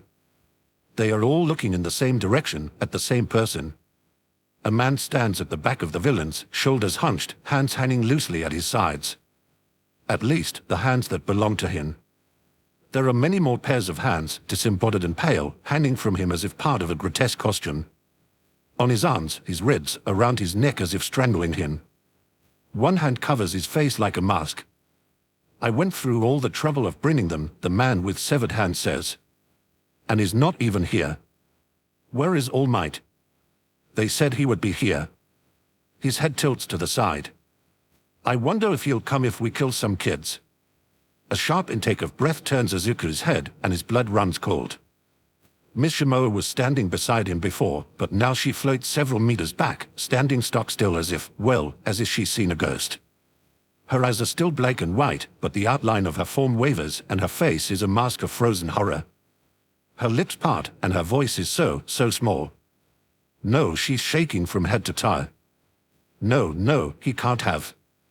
Izuku edges closer to her, zeroing in on her so that all other voices fade into the background. Miss Shimoa, he says under his breath. Her hand moves to cover her mouth, and she doesn't answer. Everyone get back to the bus, Aizawa says. The scarf ripples around him as he walks forward. He reaches for the goggles hanging around his neck. 13, start the evacuation. Try calling the school. If the sensors are out, then they may have someone with a radio jamming quirk. Oh man, Narita murmurs, his voice tight with excitement. You're gonna see him cut loose now. This is gonna be so cool. He's outnumbered, Izuku says under his breath. His style is ambushing, erasing, and then capturing, not fighting a crowd by himself. With the ghost screams burning in his ears, he misjudges how quietly he speaks. Aizawa glances over his shoulder and briefly meets his eyes. Back to the bus, Midoriya, he says, and slips the goggles into place. But dash.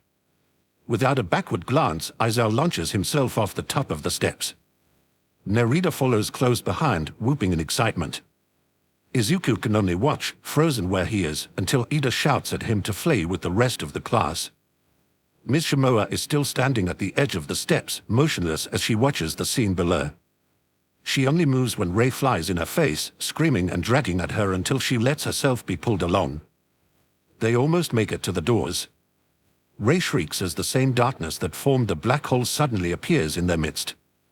It's not just a black hole or moving shadows, it's a man made of darkness, with only a pair of glowing eyes and the vague impression of clothing to prove that he's a person at all. A warp quirk, some tiny little voice says in the back of Izuku's mind. That's rare. The students are in a flurry of frantic energy.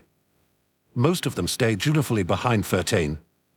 Others are frozen either in fear or confusion as the man made of darkness blocks the way and menaces them. The Villain Alliance, he calls this group. Their purpose is to find All Might and kill him. Ignoring their teacher's warnings, Bakugo and Kirishima charge forward to fight back. Izuku is too distracted to try to stop them or join them. Miss Shimoa is in a panic, she flickers and flits about, as if she can barely keep herself together. Rei lets go of him to chase after her and try to corral her. Miss Shimoa, he whisper shouts. His classmates are too distracted to notice or hear him and is too alarmed to care. Miss Shimoa, please. What's wrong? Do you know what's going on? Let go, she says, because Rei has her arms wrapped around her waist to keep her from blinking in and out of view. Her face is tight. I need to go.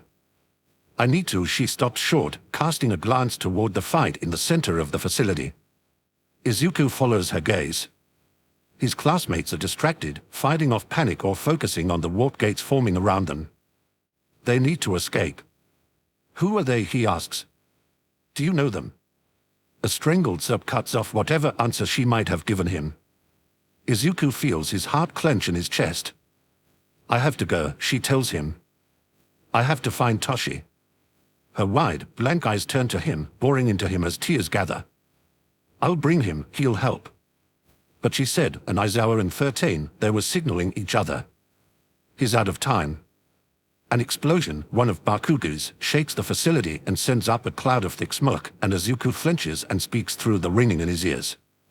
And he can't even see you anyway. No. No. But I have to try. I have to try.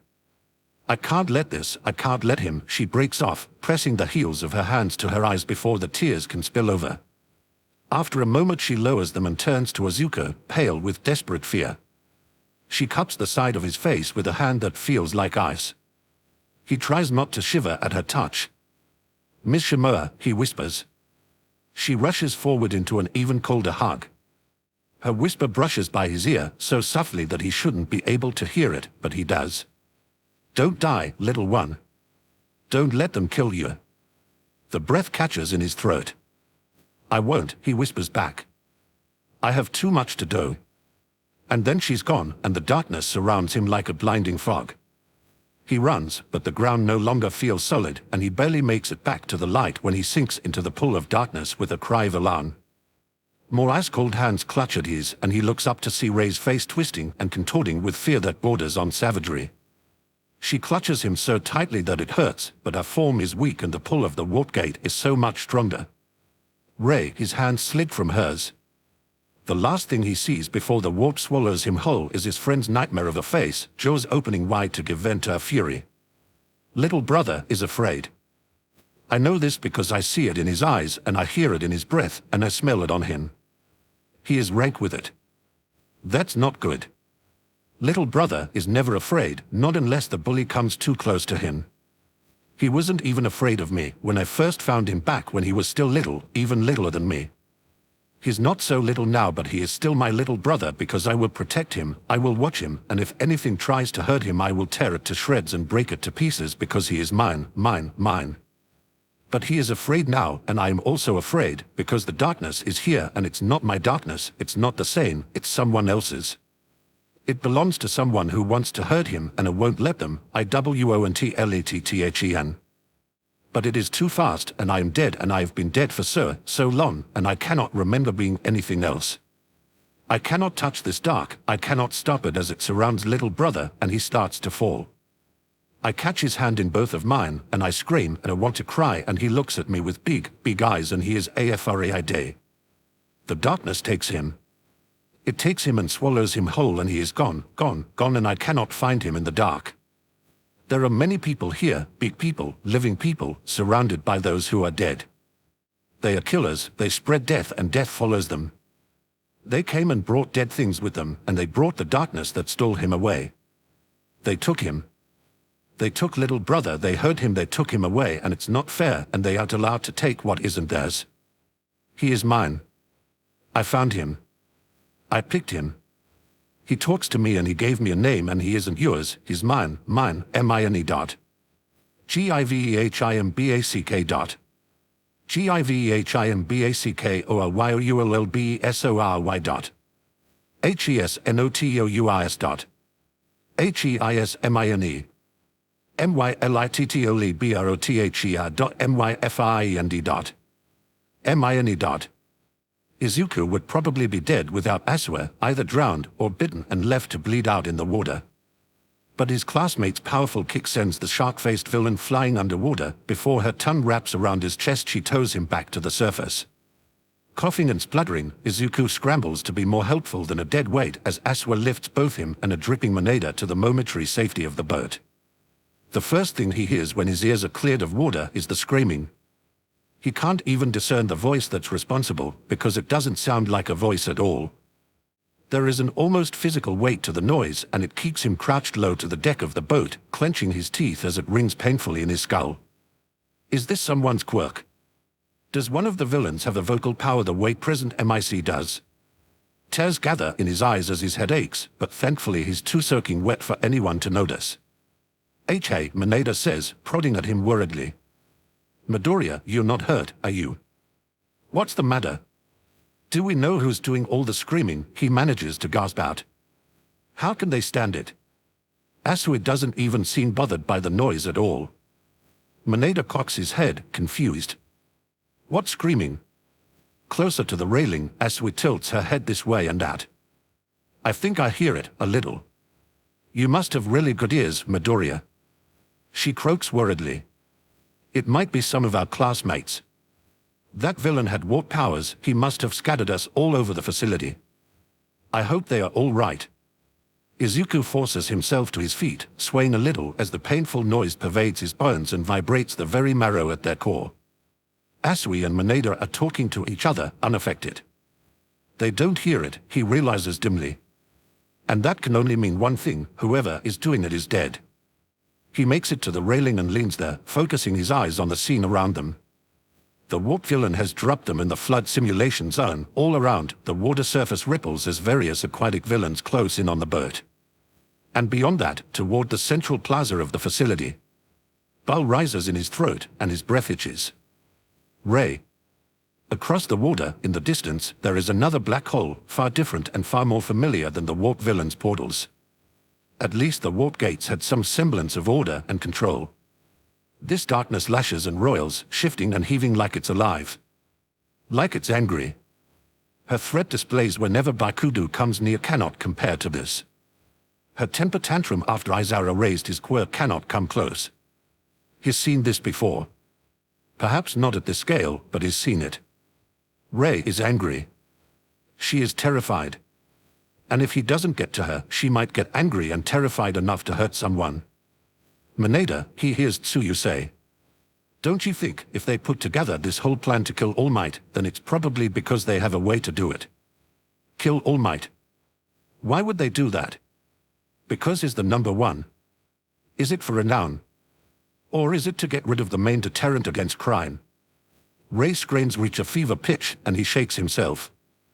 There's no time to worry about that anyway. Besides, they're out to kill the man that Izuku has looked up to since before he could read, the very man who gave him his one chance to achieve his lifelong dream. The why doesn't matter. We have to get over there, he says, gripping the railing until his knuckles are white. We have to help them. He glares fiercely at his classmates. And if they want to kill All Might, then we have to do everything we can to make sure they fail. Asui, Tsuyu, rather, balks, and Mineta panics, but Izuku's mind is more than made up. In his mind, he's already on the other side of the water, finding Ray in the midst of all that darkness, calming her and bringing her back. She's afraid. She needs him. She needs to know he's okay. Their only advantage is surprise, and what they can assume is a lack of knowledge on the part of the villains. It will have to be enough. The three of them compare quirks, Izuku fighting to block out Ray's cries so that he can hear them. He eyes the villains, and the beginnings of a strategy knit themselves together in his head. In a matter of moments, he throws a plan together. He'll have to sacrifice a couple of fingers, there's no getting around that. But it's only 2 fingers. He's seen ghosts with missing limbs, half-severed heads and slashed throats. He can make it through this with only 8. He launches himself from the boat, and with one flick he shatters the bones in his thumb and 3rd finger, and sends a shockwave of 4 straight at the surface of the water. The villains go tumbling helplessly as the water surface rapidly spreads apart from the point of impact. Those that aren't knocked out by the initial strike are left flailing in the current and fighting just to keep their heads above the water. Gritting his teeth against the pain, he yells for his classmates. Tsuyu performs a spectacular leap and catches him around the waist with her tongue. Hanging from her arms, Mineta screams in fear and defiance and hurls sticky balls into the water until blood runs down his face. The water converges again, bringing villains and sticky orbs with it. In a matter of moments, the menacing force is trapped in a struggling pile, stuck fast to each other as they bob in the still heaving water. Tsuyu carries them clear of the villains. They hit the surface at a safe distance and swim the rest of the way to shore. So what do we do? Tsuyu asks as they approach the edge of the water. I mean, Midoriya, we're just students. What can we do against all these villains? Whatever we can, Izuku says distractedly. Look, you don't have to come with me, there's just something I need to do. You're crazy, Mineta mutters, clinging to Tsuyu with a bit more enthusiasm than their current situation really warrants. Tsuyu hesitates. She doesn't quite frown, her mouth isn't really shaped for frowning. But her brow furrows thoughtfully. I'll come with you, she says. You're the one with the plan, Midoriya. Izuku bites his lip. He doesn't have much of a plan now. He's surrounded by villains and screaming, howling ghosts. The presence of the ladder pounds a single cold, hard fact into him. These aren't just criminals he's dealing with. These are killers, cutthroats, and murderers all. They are here to kill All Might. They are here to kill his classmates if it means drawing All Might out, and if Izuku is too slow, too weak, or too hesitant, then they'll kill him too. He'd rather not die today if he can avoid it. Ms. Shimura asked him not to, and besides, he has far too much to do. I don't have a plan, he says. You got us out of that, Tsuyu points out, jerking her head back at the ruined boat in the shipwreck zone. Rei's screaming presses against his brain, squeezing the heart in his chest. The darkness lashes, he can't see where she is, and he can barely see the fighting that's still going on among all these villains. He looks back and meets Tsuyu's eyes, stares at her long and hard until she blinks first.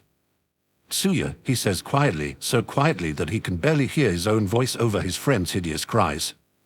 Don't follow me. Turning, Izuku runs straight toward the battling villains, straight into the thrashing darkness that only he can see. Chapter 8. Izuku knows he must look strange if Tsuyu and Mineta are watching him run. He zigzags instead of running in a straight line, weaving his way through the crowd of wailing dead. It's not as if he can help it. He doesn't just see and hear ghosts, he feels them too, and that means he can't simply walk straight through them the way everyone else can. As he darts toward the central plaza, he can't help but notice that the ghosts are moving in the opposite direction that he is. They cast fearful glances back at it, at the thrashing darkness that marks where Rei is. She frightens them, they are all dead and murdered, and she frightens them. It's a jolt when he sees a familiar face among the pale, blooded, washed-out figures. Narita meets him before he can quite reach the plaza. His form is wavering, blinking in and out of view in the way that ghosts do when they are agitated. Izuku skids to a halt, and Narita nearly crashes into him. Cold, dead hands grip his shoulders, chilling him through the fabric of his gym uniform. Make her stop. Blood runs freely down his face, pouring from the wound in his head.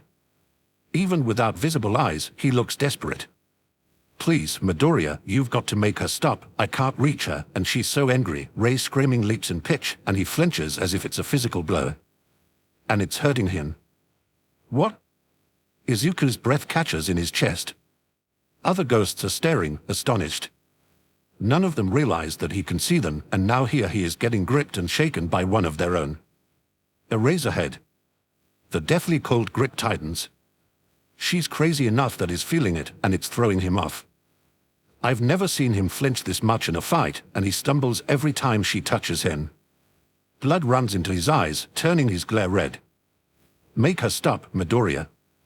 Make her stop or he's going to join us and I won't forgive you for bringing her to him. Where is she? Izuku asks, heart pounding in his chest.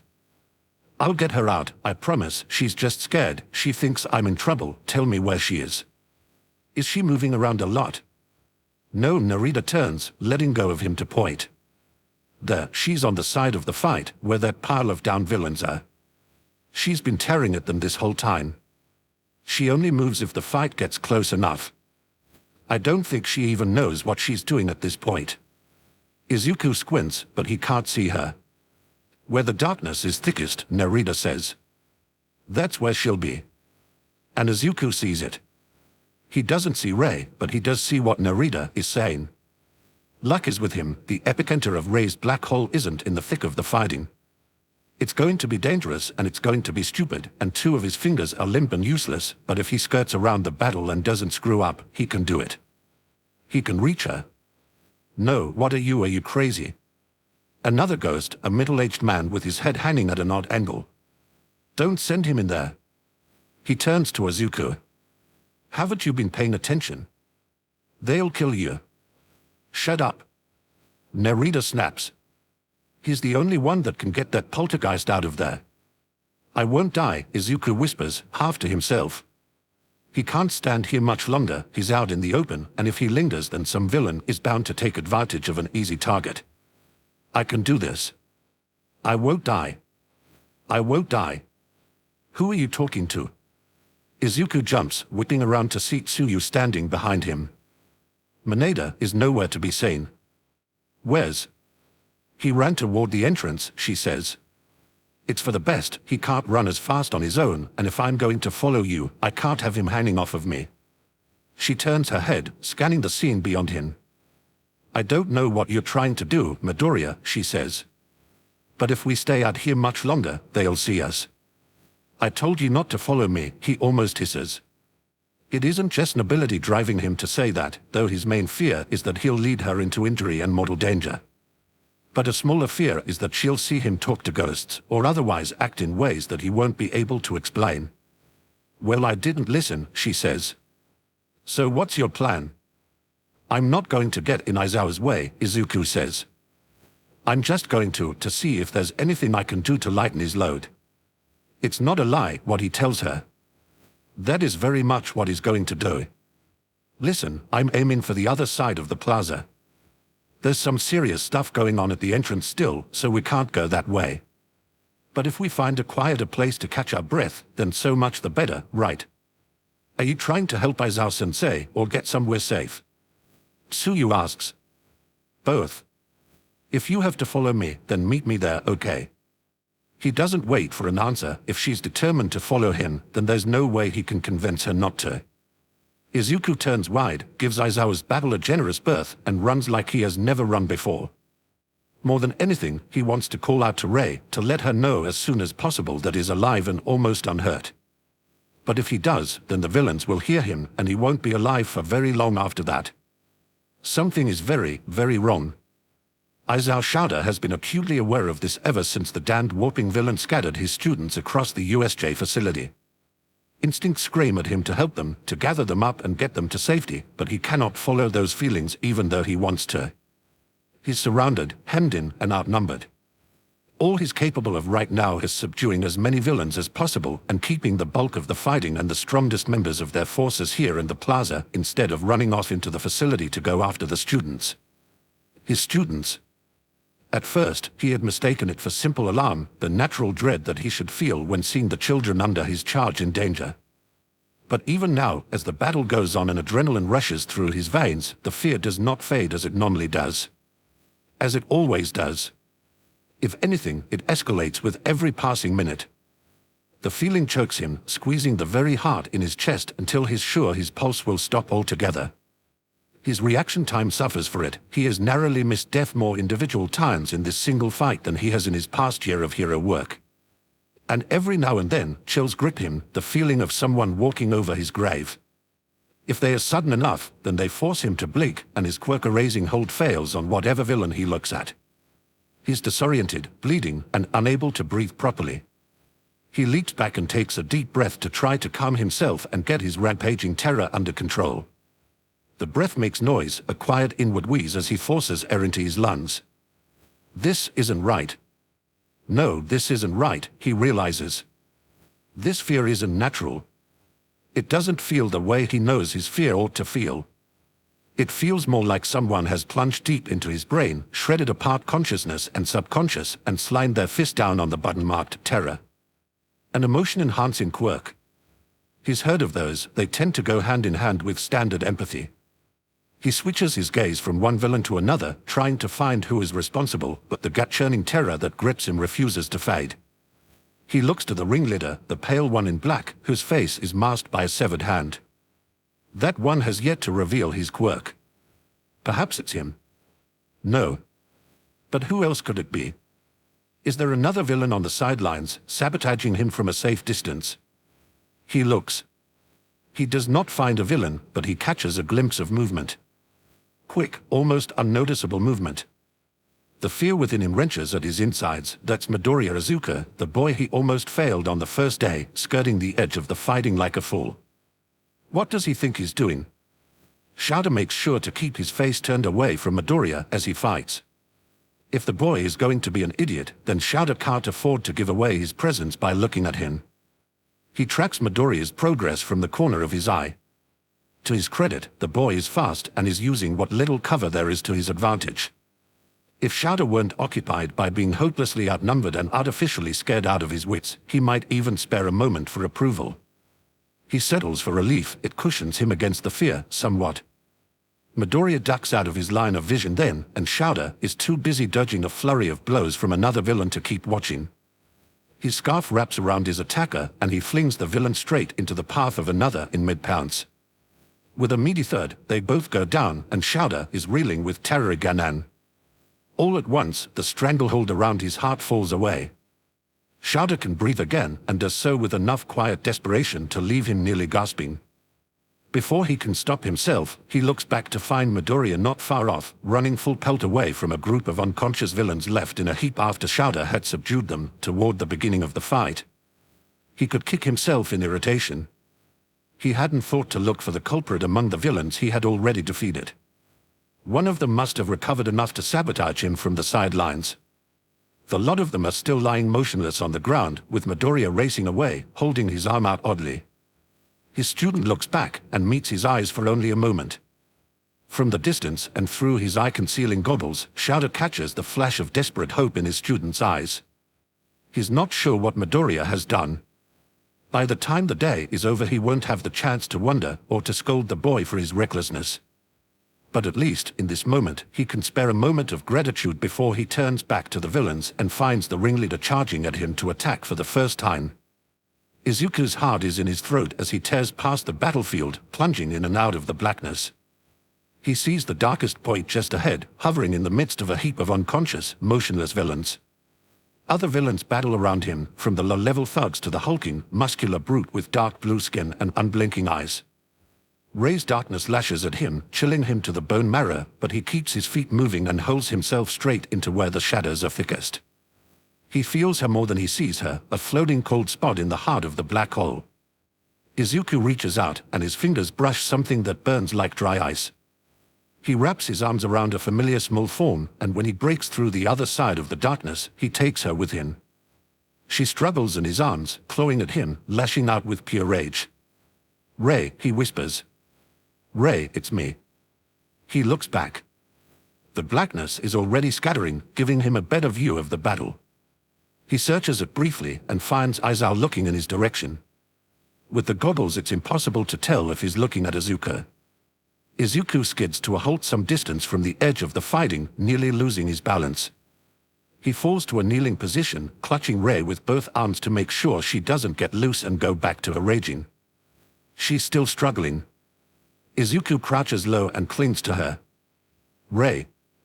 Ray, stop," he whispers. "It's okay. It's me. I'm sorry, I didn't mean to scare you like that." The struggles weaken, and she finally goes limp and cold in his arms. When he feels small, frigid hands clutching at his arm, he finally looks down at her. Black eyes stare back, wide and terrible with fear. "I'm sorry," he whispers. "It's okay.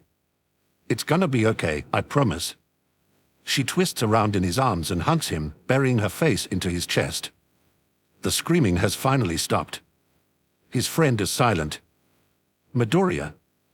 He looks up to find Tsuyu catching up, keeping low to the ground as she darts along. "Tsuyu. Are you okay?" Tsuyu whispers, dropping down beside him. "There's some scat cover here, but not much." "Fine," he says tightly. He watches the fight. To anyone who doesn't see what he does, Aizawa seems to have gained his second wind. He doesn't stumble or pause as he fights, and Ray's darkness has vanished so that Izuku can clearly see the whole scene. Narita is back, watching the fight and following Aizawa's every move. For the first time, Izuku feels the knot in his chest loosen as he just dares to hope. I think it's going to be okay. We have a chance now." And then, across the way, the man who was severed hands reaches out and catches Aizawa's elbow before it can strike him.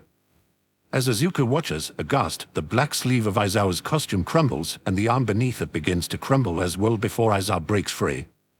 Ray, raising her head to watch, lets out a low hiss. "What kind of quirk is that?" Tsuyu whispers, horrified. Izuku hushes her. "It's not over yet," he murmurs desperately. "It's not over, he's just hurt, he can still."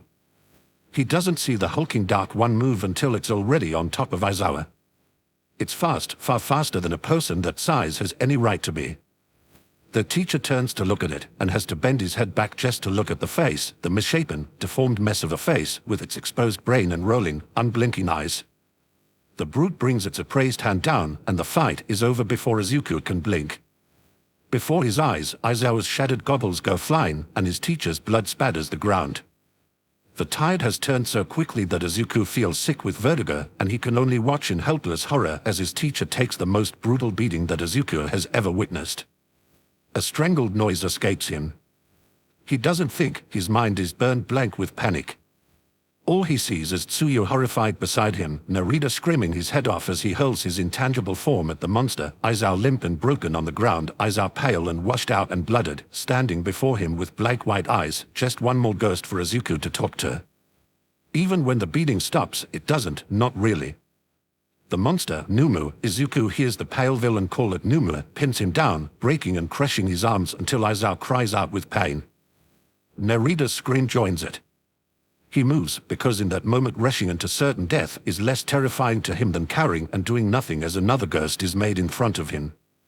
His body moves, and he doesn't think. With Rei following at his side, he ignores his classmates' warnings and runs. He makes no sound. The lower-level thuds are either out of commission or watching the beating. The Numu is busy with Aizawa, and the pale villain's back is to him. Rei is with him, and she is eager. She wants to hurt them, she wants to terrify them, she wants to make them pay, and the power of her fervor gives him speed.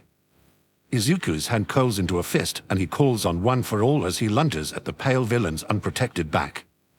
Sorry, Aizawa-sensei, he thinks. It looks like I'm going to have to cripple myself this time. He doesn't want to watch Aizawa become a ghost. He doesn't want him to talk to Narita and Mrs. Kiriyama yet. He wants Aizawa to make them wait longer, as long as possible. It can't be his time yet, it can't. He pulls his arm back, rippling with one for all. He may break his bones again, but if he can take out the leader in the process, then it will be worth it.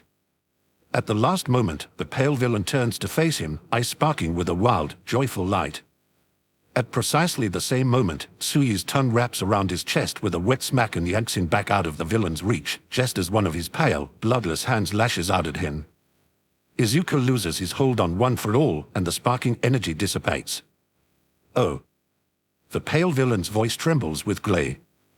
What's this? Did you want to join him? Rei shrieks, and her rage seeps into Izuku's skin. He forces himself blank, just to keep from spitting with fury. Tsuyu drags him farther back, away from the man who has severed hands. Her tongue releases him, and she dashes forward to catch his arm and drag him back with her full weight. Sorry, Midoriya, she murmurs. But if I let you get yourself killed, I couldn't forgive myself. Izuku clenches his teeth until his jaw creaks. He looks from the pale villain to where Narita huddles by Aizawa's prone form, and his eyes burn. You shouldn't have. Narita's bloodstained face turns to Izuku, and his jaws open wide to scream again. Run. This time it's Izuku who catches Tsuyu by the arm and drags her back until she starts running too. Narita's warning only offers them a split second's head start, and it's not enough. The pale villain is already upon them. A grating scream drives like nails into his skull as Rei throws herself between them. But the villain's hand plunges straight through her, and Izuku can barely get his arms up to shield himself from the villain's quirk. One of the villain's hands closes around his wrist. The other catches Tsuyu by the back of her neck. Rei howls, finger claws dragging at the villain's hidden face. Izuku stares, transfixed, and waits for the pain to come. It doesn't. They wait on bated breath, frozen with fear, the villain unreadable as he watches their skin fail to crumble and flake off like old paint. The villain seems to sigh. "Damn," he says, and his grip loosens as he looks over his shoulder. Izuku follows his gaze, all the way back to where Aizawa lies broken on the ground, head raised, eyes glowing red and suffused with blood as he keeps them fixed on the pale villain. That was pretty cool, a razorhead. The Numu smashes Aizawa's head into the concrete with a sickening thud. Blood spreads across the ground, and Aizawa never makes a sound. The pale villain's grip has loosened, enough for them to break free before his quirk can reactivate. They only have a few seconds before he notices and attacks again, but for Izuku, those moments stretch to a miniature eternity. He doesn't look at Tsuyu, tense with fear beside him. He doesn't even look at the pale villain, dressed in black and draped in severed hands. He looks past him, to where his teacher lies still and silent on the ground. To where, slowly, a form flickers into view, transparent, weak, and wavering, like an image with bad reception, beside the body and the Numu and the silent Narita. Aizawa stands next to his own body, pale, ragged, and blood-streaked, his form faded and transparent but very much visible. A scream fills Izuku from toe to tip, threatening to rip itself free, but he keeps his mouth pressed shut, and instead it floods through his veins like pounding adrenaline. He tears his eyes from the apparition and turns them to the villain who caused it, and he has never, ever wished to make a ghost before, but in this moment he understands why some people do. Darkness gathers not far from where they stand, and Rei shrieks in fury as the warped villain appears in their midst. The pale villain straightens up at the sight of him. "Kurogiri," he says. "Did you kill 13? The distance is not great enough to keep Izuku from hearing the villain's cold, rumbling voice. "No, Shigaraki Tamura," he says. "I put 13 out of commission, but one of the students escaped the facility." The glowing eyes narrow. "Once he's out of range of our signal jammer, he'll soon be able to call the school for help." The hope rises in Izuku's chest, but he stamps on it viciously. No, he already made the mistake of getting hopeful before. He won't make it again. As he watches, the pale ringleader flies into a quiet rage, clawing at the sides of his neck where the disembody's hands don't cover. He mutters half to himself, snarling threats at his comrade, and Izuku can hear the way the villain's voice hitches and cracks. And then, as suddenly as it started, the tirade stops. Slowly his hands sink to his sides, leaving angry red scratches on his own neck. "It's no use," he says calmly, as if he wasn't ratting and spitting just seconds ago. "We can't fight dozens of pros. So it's game over for now." Yes, his hands shake and flex at his sides. "Let's go home. But first..." He looks back at them, fingers curling as if he imagines wringing their necks, and Izuku feels his mingled terror and rage rising within him as he takes in the pale, bloodless villain. It fills him from his stomach to his heart to his lungs, drowning him. The villain steps up to him again, fingers twitching eagerly, and the thoughts flee from Izuku's head. And so, with no thoughts to distract him, it's the force of habit and pure instinct that makes him breathe in and out, again and again, until the storm ebbs and flows away again. Slowly, as he watches the villain's hidden face, pale, washed out, not so different from a ghost, the flood drains away on its own and leaves a silent fog of black numbness in its wake. Rei's distorted form rides within his line of vision as she snarls like a beast that crawled from the depths of some dark pit. A stone's throw away, Narita stands with Aizawa's spirit, both of them faded and blooded. As Izuku watches, Narita's pale hand, solid in his vision, reaches out to Aizawa's translucent figure and passes through it in the same way the living pass through the dead. The same way Izuku cannot. What enters his mind then is not hope, but merely an idea, neither happy nor sad, that clears his head. What he sees of Aizawa is different from what is seen of other ghosts. His ghost is nearly but not quite there. Perhaps that means he is nearly but not quite dead. All around the facility, the dead pass through. Broken, mangled, with no bodies to breathe and no hearts to beat, they wail and weep and follow their murderers and wait, always patient, for their time of reckoning. Izuku lifts his eyes to the villains and breathes out again. "My friends are scarier than you." Chapter 9. He's free.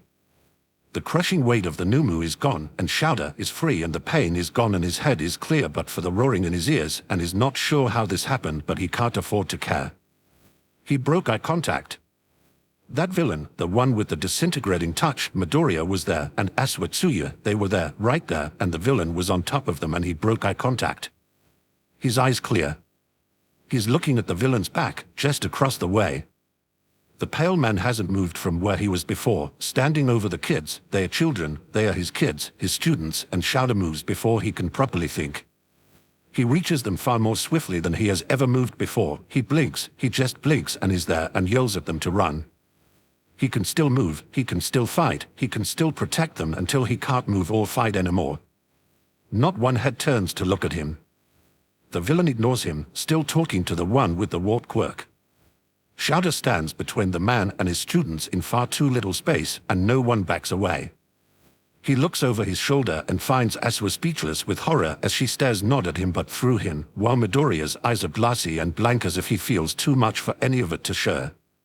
Hey, you need to call it before you go crazy." He doesn't hear anyone come up, he just hears the voice. A young voice, belonging to another kid, but this is not a face he recognizes. This one is older than his students, pale and blood-streaked with wide eyes. Wide, blank, dead white eyes. Shouder blinks and finally he looks and he sees. The facility is crowded with people. Pale, spectral figures, too many to count. The closest one is a little girl, dark-haired and dressed in white.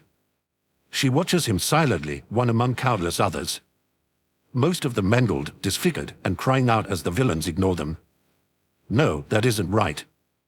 They don't ignore them. They just don't see them at all. Shouder looks down and sees the ground through his own hands. No, he whispers. No, no, no, no, no. Hey. It's the boy again, the one who bleeds from a hole in his head, and that's familiar. He recognizes that, he knows what it means, but the memory is just beyond his reach and watches him in quiet awe and horror. Look, you need to calm down, it's not. But Shouder stops listening because that's when he looks back the way he had come, back to where the Numu still crouches as it keeps guard over. As it holds down. He throws a punch at the man standing before him, vicious in his desperation, and the blow passes through him as if Shouder's fist is made of fog. He spits a curse that none of them can hear. A razorhead. The boy he doesn't know tries to catch hold of him to stop him, but he can't touch Shouder either. Look, you're not, if it helps, I don't think you're totally dead, just almost. It doesn't matter. Shouder's words are nearly a snarl, and they sound far away even to his own ears. I can't just lie down and let them do this. You don't have a choice. If we had a choice, I'd stop them from doing this to you. I'm sorry. The boy meets his fury and frustration with sadness and pity, and Shouder doesn't need pity, he doesn't want pity. Something warm curls against his wrist. It's only because he feels something warm that he realizes with a jolt that he feels nothing when he is like this. No pain, no temperature, not even the ground that should be beneath his feet. He feels nothing, and that is why he notices when he feels something warm. He looks back. Midoriya stares straight ahead as his fingers curl around Shouder's wrist, not quite touching him, he can't touch him, but trying. Approximating. His student's voice is so quiet that he barely hears the words. It's okay, Midoriya's eyes are wide and unblinking as he whispers. I'm sorry. I'm so sorry. Tears gather in his eyes. It's going to be okay. Nobody has to die here. Midoriya raises his wet, shining eyes and meets Shouder's. What was that? The sound of the villain's voice curls in the air like oily smoke. Nobody has to die.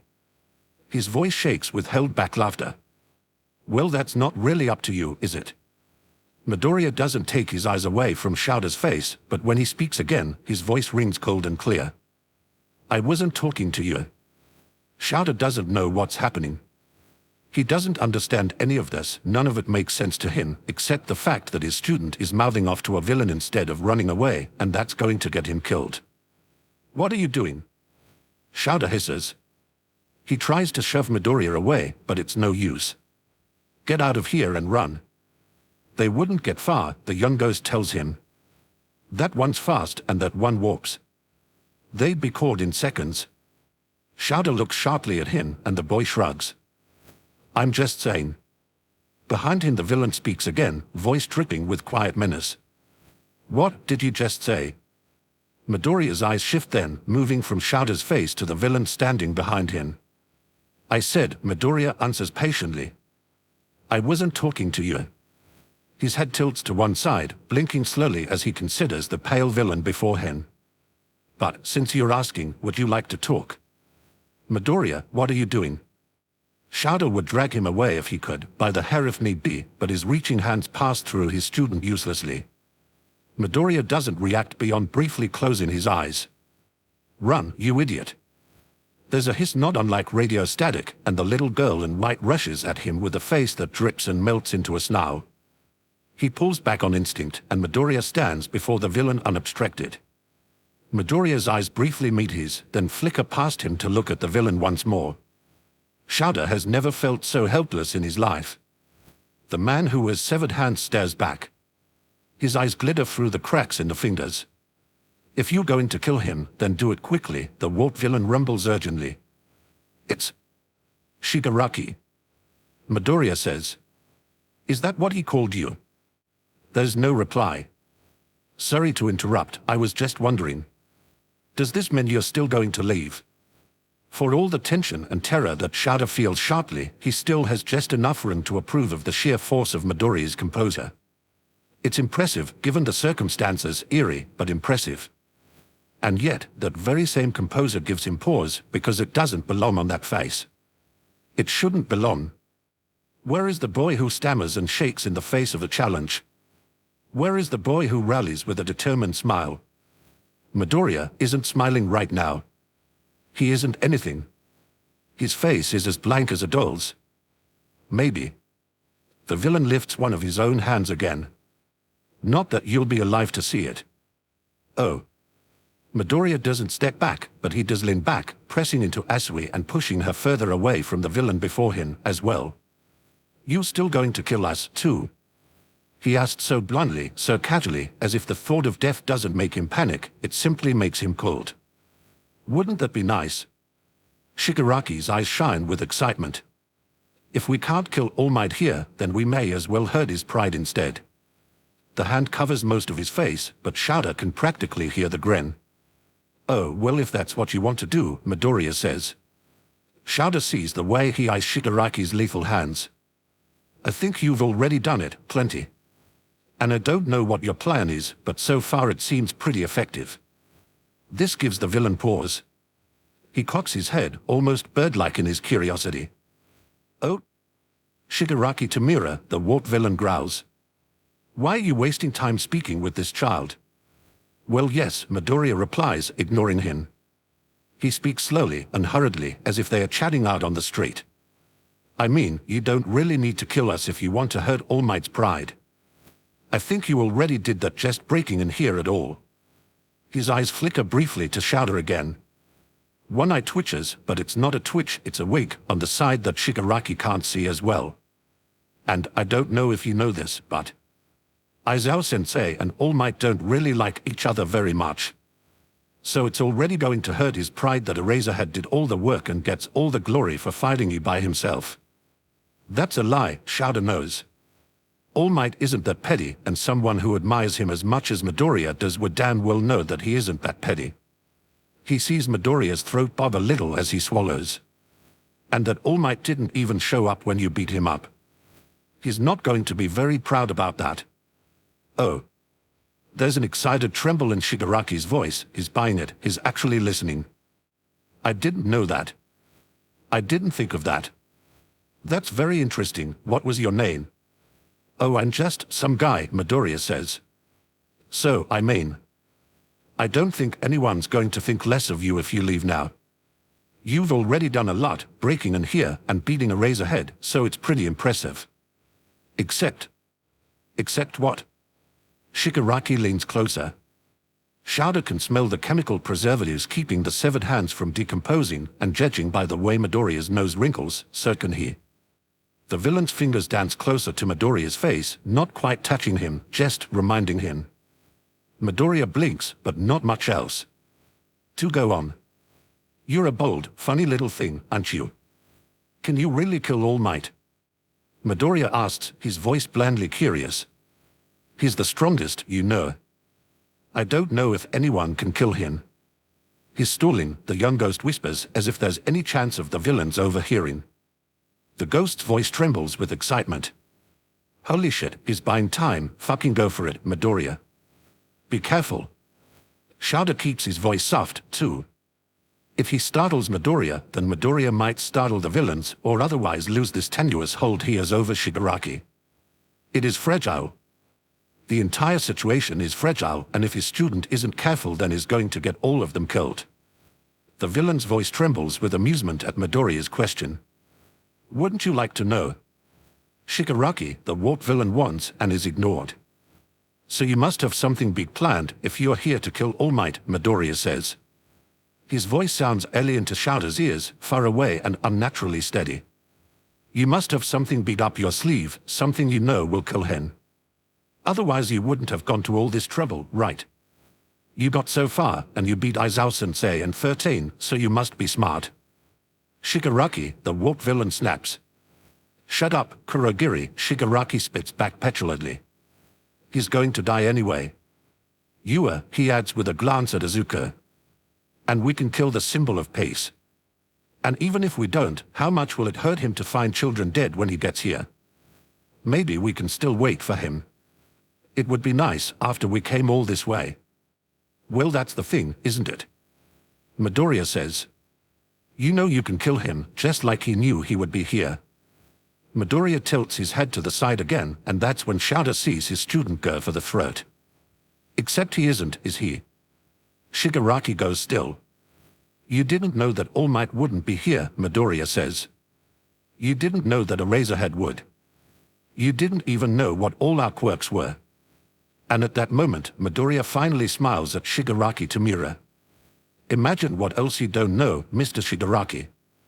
It's not a confident smirk or a happy grin, it's just a bland, vague smile that doesn't quite reach his eyes because they are too busy playing host to a storm of fear and cold rage. Shouder can see it as clearly as if it's written on them, and it's so alien on a kind face like Midoriya's that Shouder can imagine chills running up his own spine. There's a tremor in the villain's hand, still half raised to touch Midoriya and turn him to dust. I think Midoriya says that you were right the first time. You've gotten so far and done so well up to now, and everyone's going to be very impressed. So we'll risk that. His smile stretches wider. Imagine how cool it would be if you just, after you came in here and did all this, if you just vanished without a trace before anyone even got here to stop you. Right? That would be pretty cool. Shigaraki doesn't reply out loud, but he does make an eager little noise. He's like a child, Shouder thinks. Easily distracted. Easily flattered. Easily taken in. And from the looks of it, Midoriya has noticed this. It's as close to a weak spot as he's going to get, and Midoriya is digging his nails in for all he's worth. Shigaraki, the warp villain, says sharply. Stop listening to this child. If you're going to kill him, do it. Shut up, Kurogiri. Shigaraki almost whines. I'm thinking. The brat with the speed quirk already went for help, the warp villain, Kurogiri, warns him. Relief finds its way into Shouder's mind, so Ida, at least, is safe. Help is on the way. We are running out of time. None of the pro heroes teaching at UA have speed quirks, Shigaraki says petulantly. Unless they do, Midoriya chips in. You should listen to him. It's a mistake. Shigaraki rounds on him in a fit of unpredictable temper, hand poised to reach for him again. Don't tell me what to do, he snarls. Boom. The explosion toward the entrance galvanizes Midoriya into action before Shouder even knows what's caused it. His student springs back out of Shigaraki's reach and catches Tsuyu by the arm to drag her along with him. They don't need to go far, Shigaraki isn't pursuing them. He's too busy whirling around to see what all the commotion is. The Numa leaves Shouder's body on the ground and moves to flank him. The dust settles and All Might steps into the facility, his voice booming out so that it reaches almost every corner. It's all right now, he says, and Shouder is close enough to hear the strangled almost sob of relief from Midoriya. Do you know why? His teeth are showing, stark white from beneath his lips. But he isn't smiling. There's a woman at his side, grim and silent. It's not Midnight. It's not anyone that Shouder recognizes. Her skin is pale and her eyes are blank and white, another ghost. Because I'm here.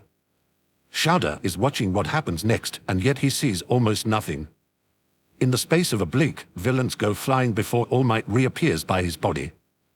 Another instant, and Shouder feels himself be violently jerked to the side by some invisible force.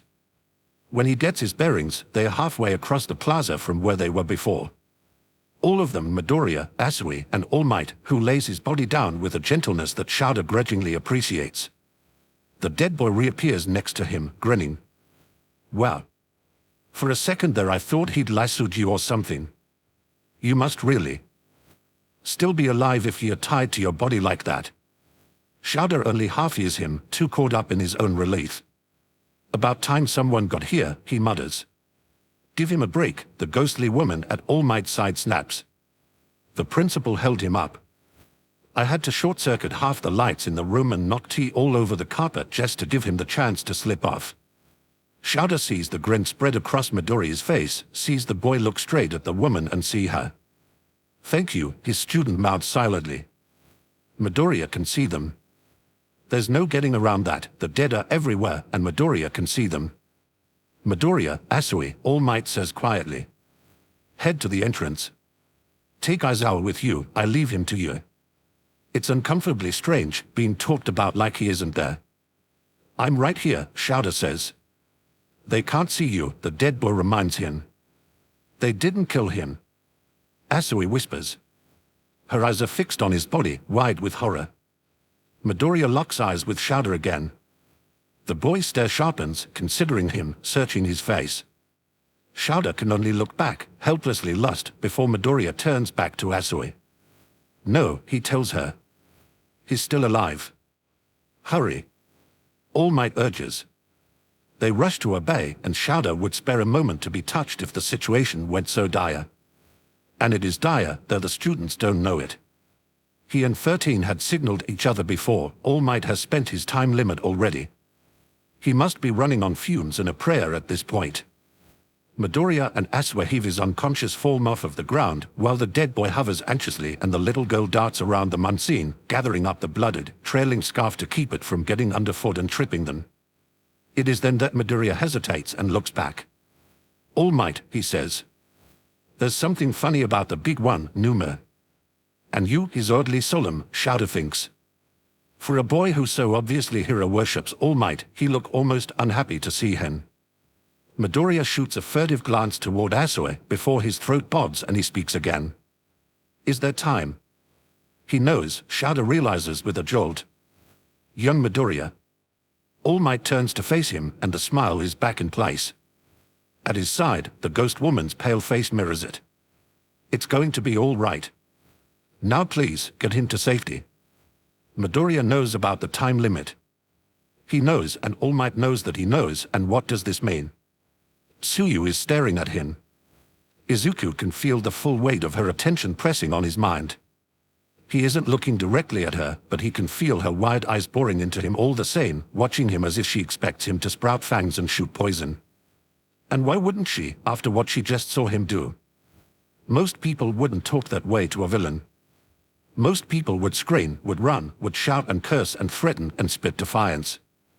Most people trembled before men who were severed hands like trophies and crumbled flesh with a touch. But Tsuyu has seen him look such a man in the eye and talk to him like an acquaintance. She has seen him flatter and tease and lie with a smile on his face, not half a minute after seeing the villain stand by and laugh while his minion beat their teacher half to death. This whole time, his classmates have mistaken him for someone normal. Someone cool, even. What will they think of him now when Tsuyu tells the others what she's seen him do? What will they do when they find out how creepy and strange he is? Izuku's eyes burn, and he ducks his head under the pretense of struggling under the weight of Aizawa's unconscious body. Friendship was nice while it lasted. Tsu, Asui, he says quietly, and his classmate starts at the sound of his voice. The burning in his eyes almost brings the blur of tears, but he blinks as hard as he can to fight them back. He turns to her and tries to read the look in her eyes. Is that fear he sees? Tsuyu's looking at him like she's never seen him before. Can you go on ahead? What? She croaks in surprise. And leave you, Midoriya. What for? The two of us are sitting ducks like this, he says. I can carry him by myself until you bring back help, some people to help carry him, some to cover the others. Okay. She blinks and the previous unnameable motion in her eyes is replaced by a sort of worried determination. Are you sure? I'll be fine, just hurry back. Okay. She slips out from under Aizawa's limp form and stays just long enough to help Izuku readjust the weight before she takes off at leaps and bounds. Finally alone, Izuku raises his head and looks at Aizawa again, not the unconscious body he's carrying, but the faded almost ghost who drifts along beside him. Have you and Narita talked yet? He asks. It's nowhere near the most pressing issue at the moment, but Izuku could use a distraction. What? Not yet, Narita says. I'm still waiting. Oh, Izuku says. Aizawa's limp weight isn't so bad if he just focuses on one step at a time. Tsuyu is fast and strong, she'll be back with help in no time. He only has so much time to talk. What for? If he dies, then we'll talk, Narita says. If he wakes up after this, then he's going to forget everything he's seen and heard. That's what always happens with near-death experiences like this. So I won't waste my breath. You don't breathe, Narita, Izuku says. Stop talking about me like I'm not here, Aizawa says sharply.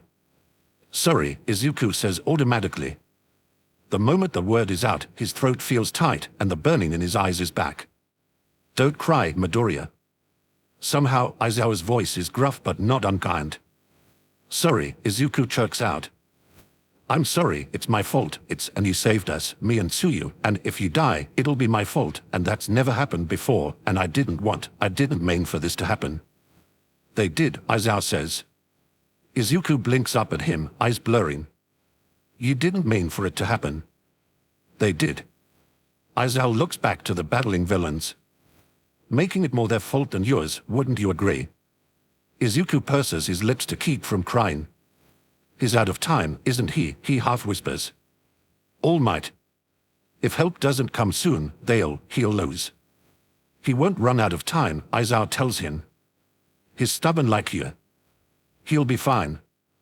It takes a liar to spot a lie, and Izuku has been keeping secrets since he was 5 years old. He doesn't believe Aizawa, though he's grateful that his teacher cares enough to try to make him feel better. Since we have more pressing things to worry about, I won't ask you how you know about that, Aizawa goes on. But you didn't answer my question before, you can see me. How? No, Izuku blurts. Excuse me. Izuku meets his teacher's eyes again. If I told you everything, he says, his voice shaking. It would mean that you were dead and you needed to be told. But you're not dead. His vision floods into a wet blur, and he blinks to let the tears fall and clear his eyes. You're not dead and you're not going to die, and that means there's no point in telling you. Because you're going to wake up, Aizawa-sensei. And all of this will fade away like a bad dream. His hands are full, and he can't wipe his eyes. I promise you're going to wake up. Before Aizawa can reply, there's a raspy, distorted cry, and ray flickers into view in Izuku's path. He stumbles, almost dropping Aizawa, but her ice-cold hands steady both him and his burden. Her dark hair parts like a curtain, showing enough of her face for Izuku to see how frantic she is. Ray? What's wrong? She releases him to free up her hands so that she can sign. He's in trouble, she tells him without speaking. Her hands move frantically as they shape the words, one after another, into a strain. They trapped him, he's in trouble, he needs help, he's hurting. Izuku stops so abruptly that he almost trips before he looks back. His stomach twists, All Might is balanced precariously over one of Kurogiri's warps. The Numu is visible from the waist up, protruding from the warp gate just far enough to grip All Might in the ribs. Its fingers digging, right at the spot where Izuku knows his skies. Ms. Shimoa claws uselessly at the Numu, jaws open wide as she screams her fury. Aizawa's ghost swears quietly. I smell blood, Ray signs. They'll kill him. Izuku sobs as every instinct in him burns to run back and help. But he can't do that without leaving Aizawa for dead.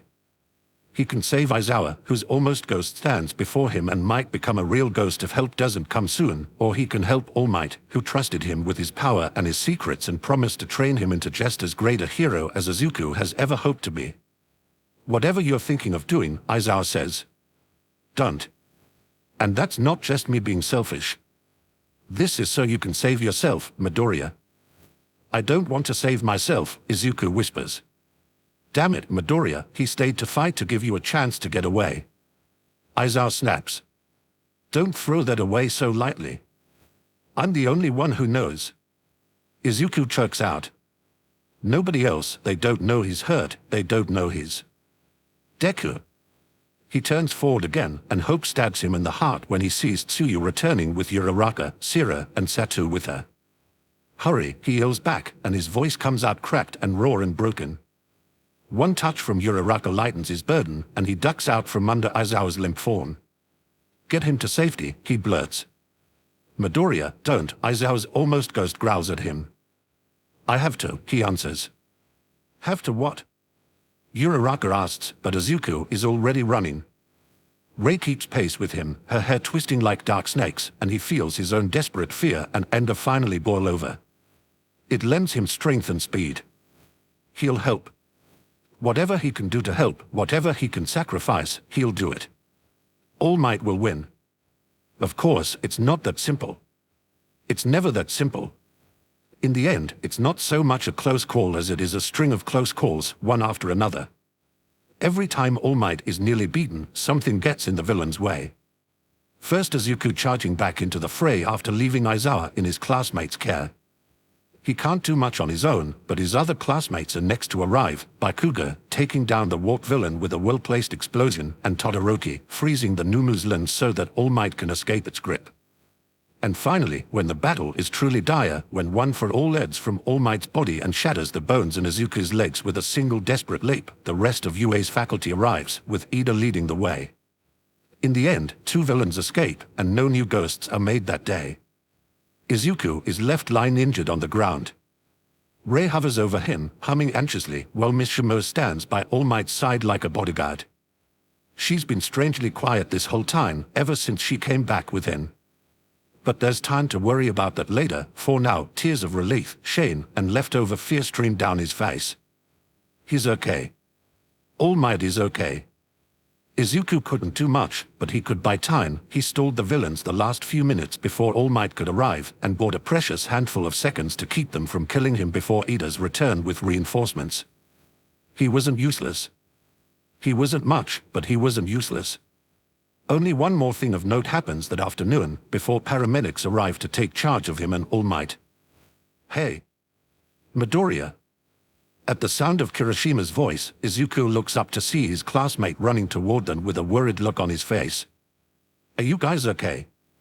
Izuku pushes himself up on his elbows. I'm fine, but I can't get up, he calls back. And wait. Realization hits him like a jolt of electricity. There's only a cloud of steam hiding All Might's true form from view. If Kirishima gets too close. Kirishima, stop. Don't come any closer. Rei leaves his side, blinking out of view to reappear in Kirishima's path. Her hair ripples, she thrusts her hands out to stop him, and he runs straight through her like he always does. His face freezes. He stumbles, falling to one knee briefly before recovering his balance. For a moment he stands in place, wide-eyed and blinking hard. Are you okay? Izuku calls. Yeah, fine, Kirishima answers. Just felt someone walk over my grave, I guess. Cementos arrives then, and sends Kirishima running back to the entrance. Rei returns to Izuku's side with a proud smile on her face. Izuku can only stare at her, speechless. She's attacked people before, many times. She's tried to hurt them or slow them down. She's tried. This is the first time that Izuku has ever seen her succeed.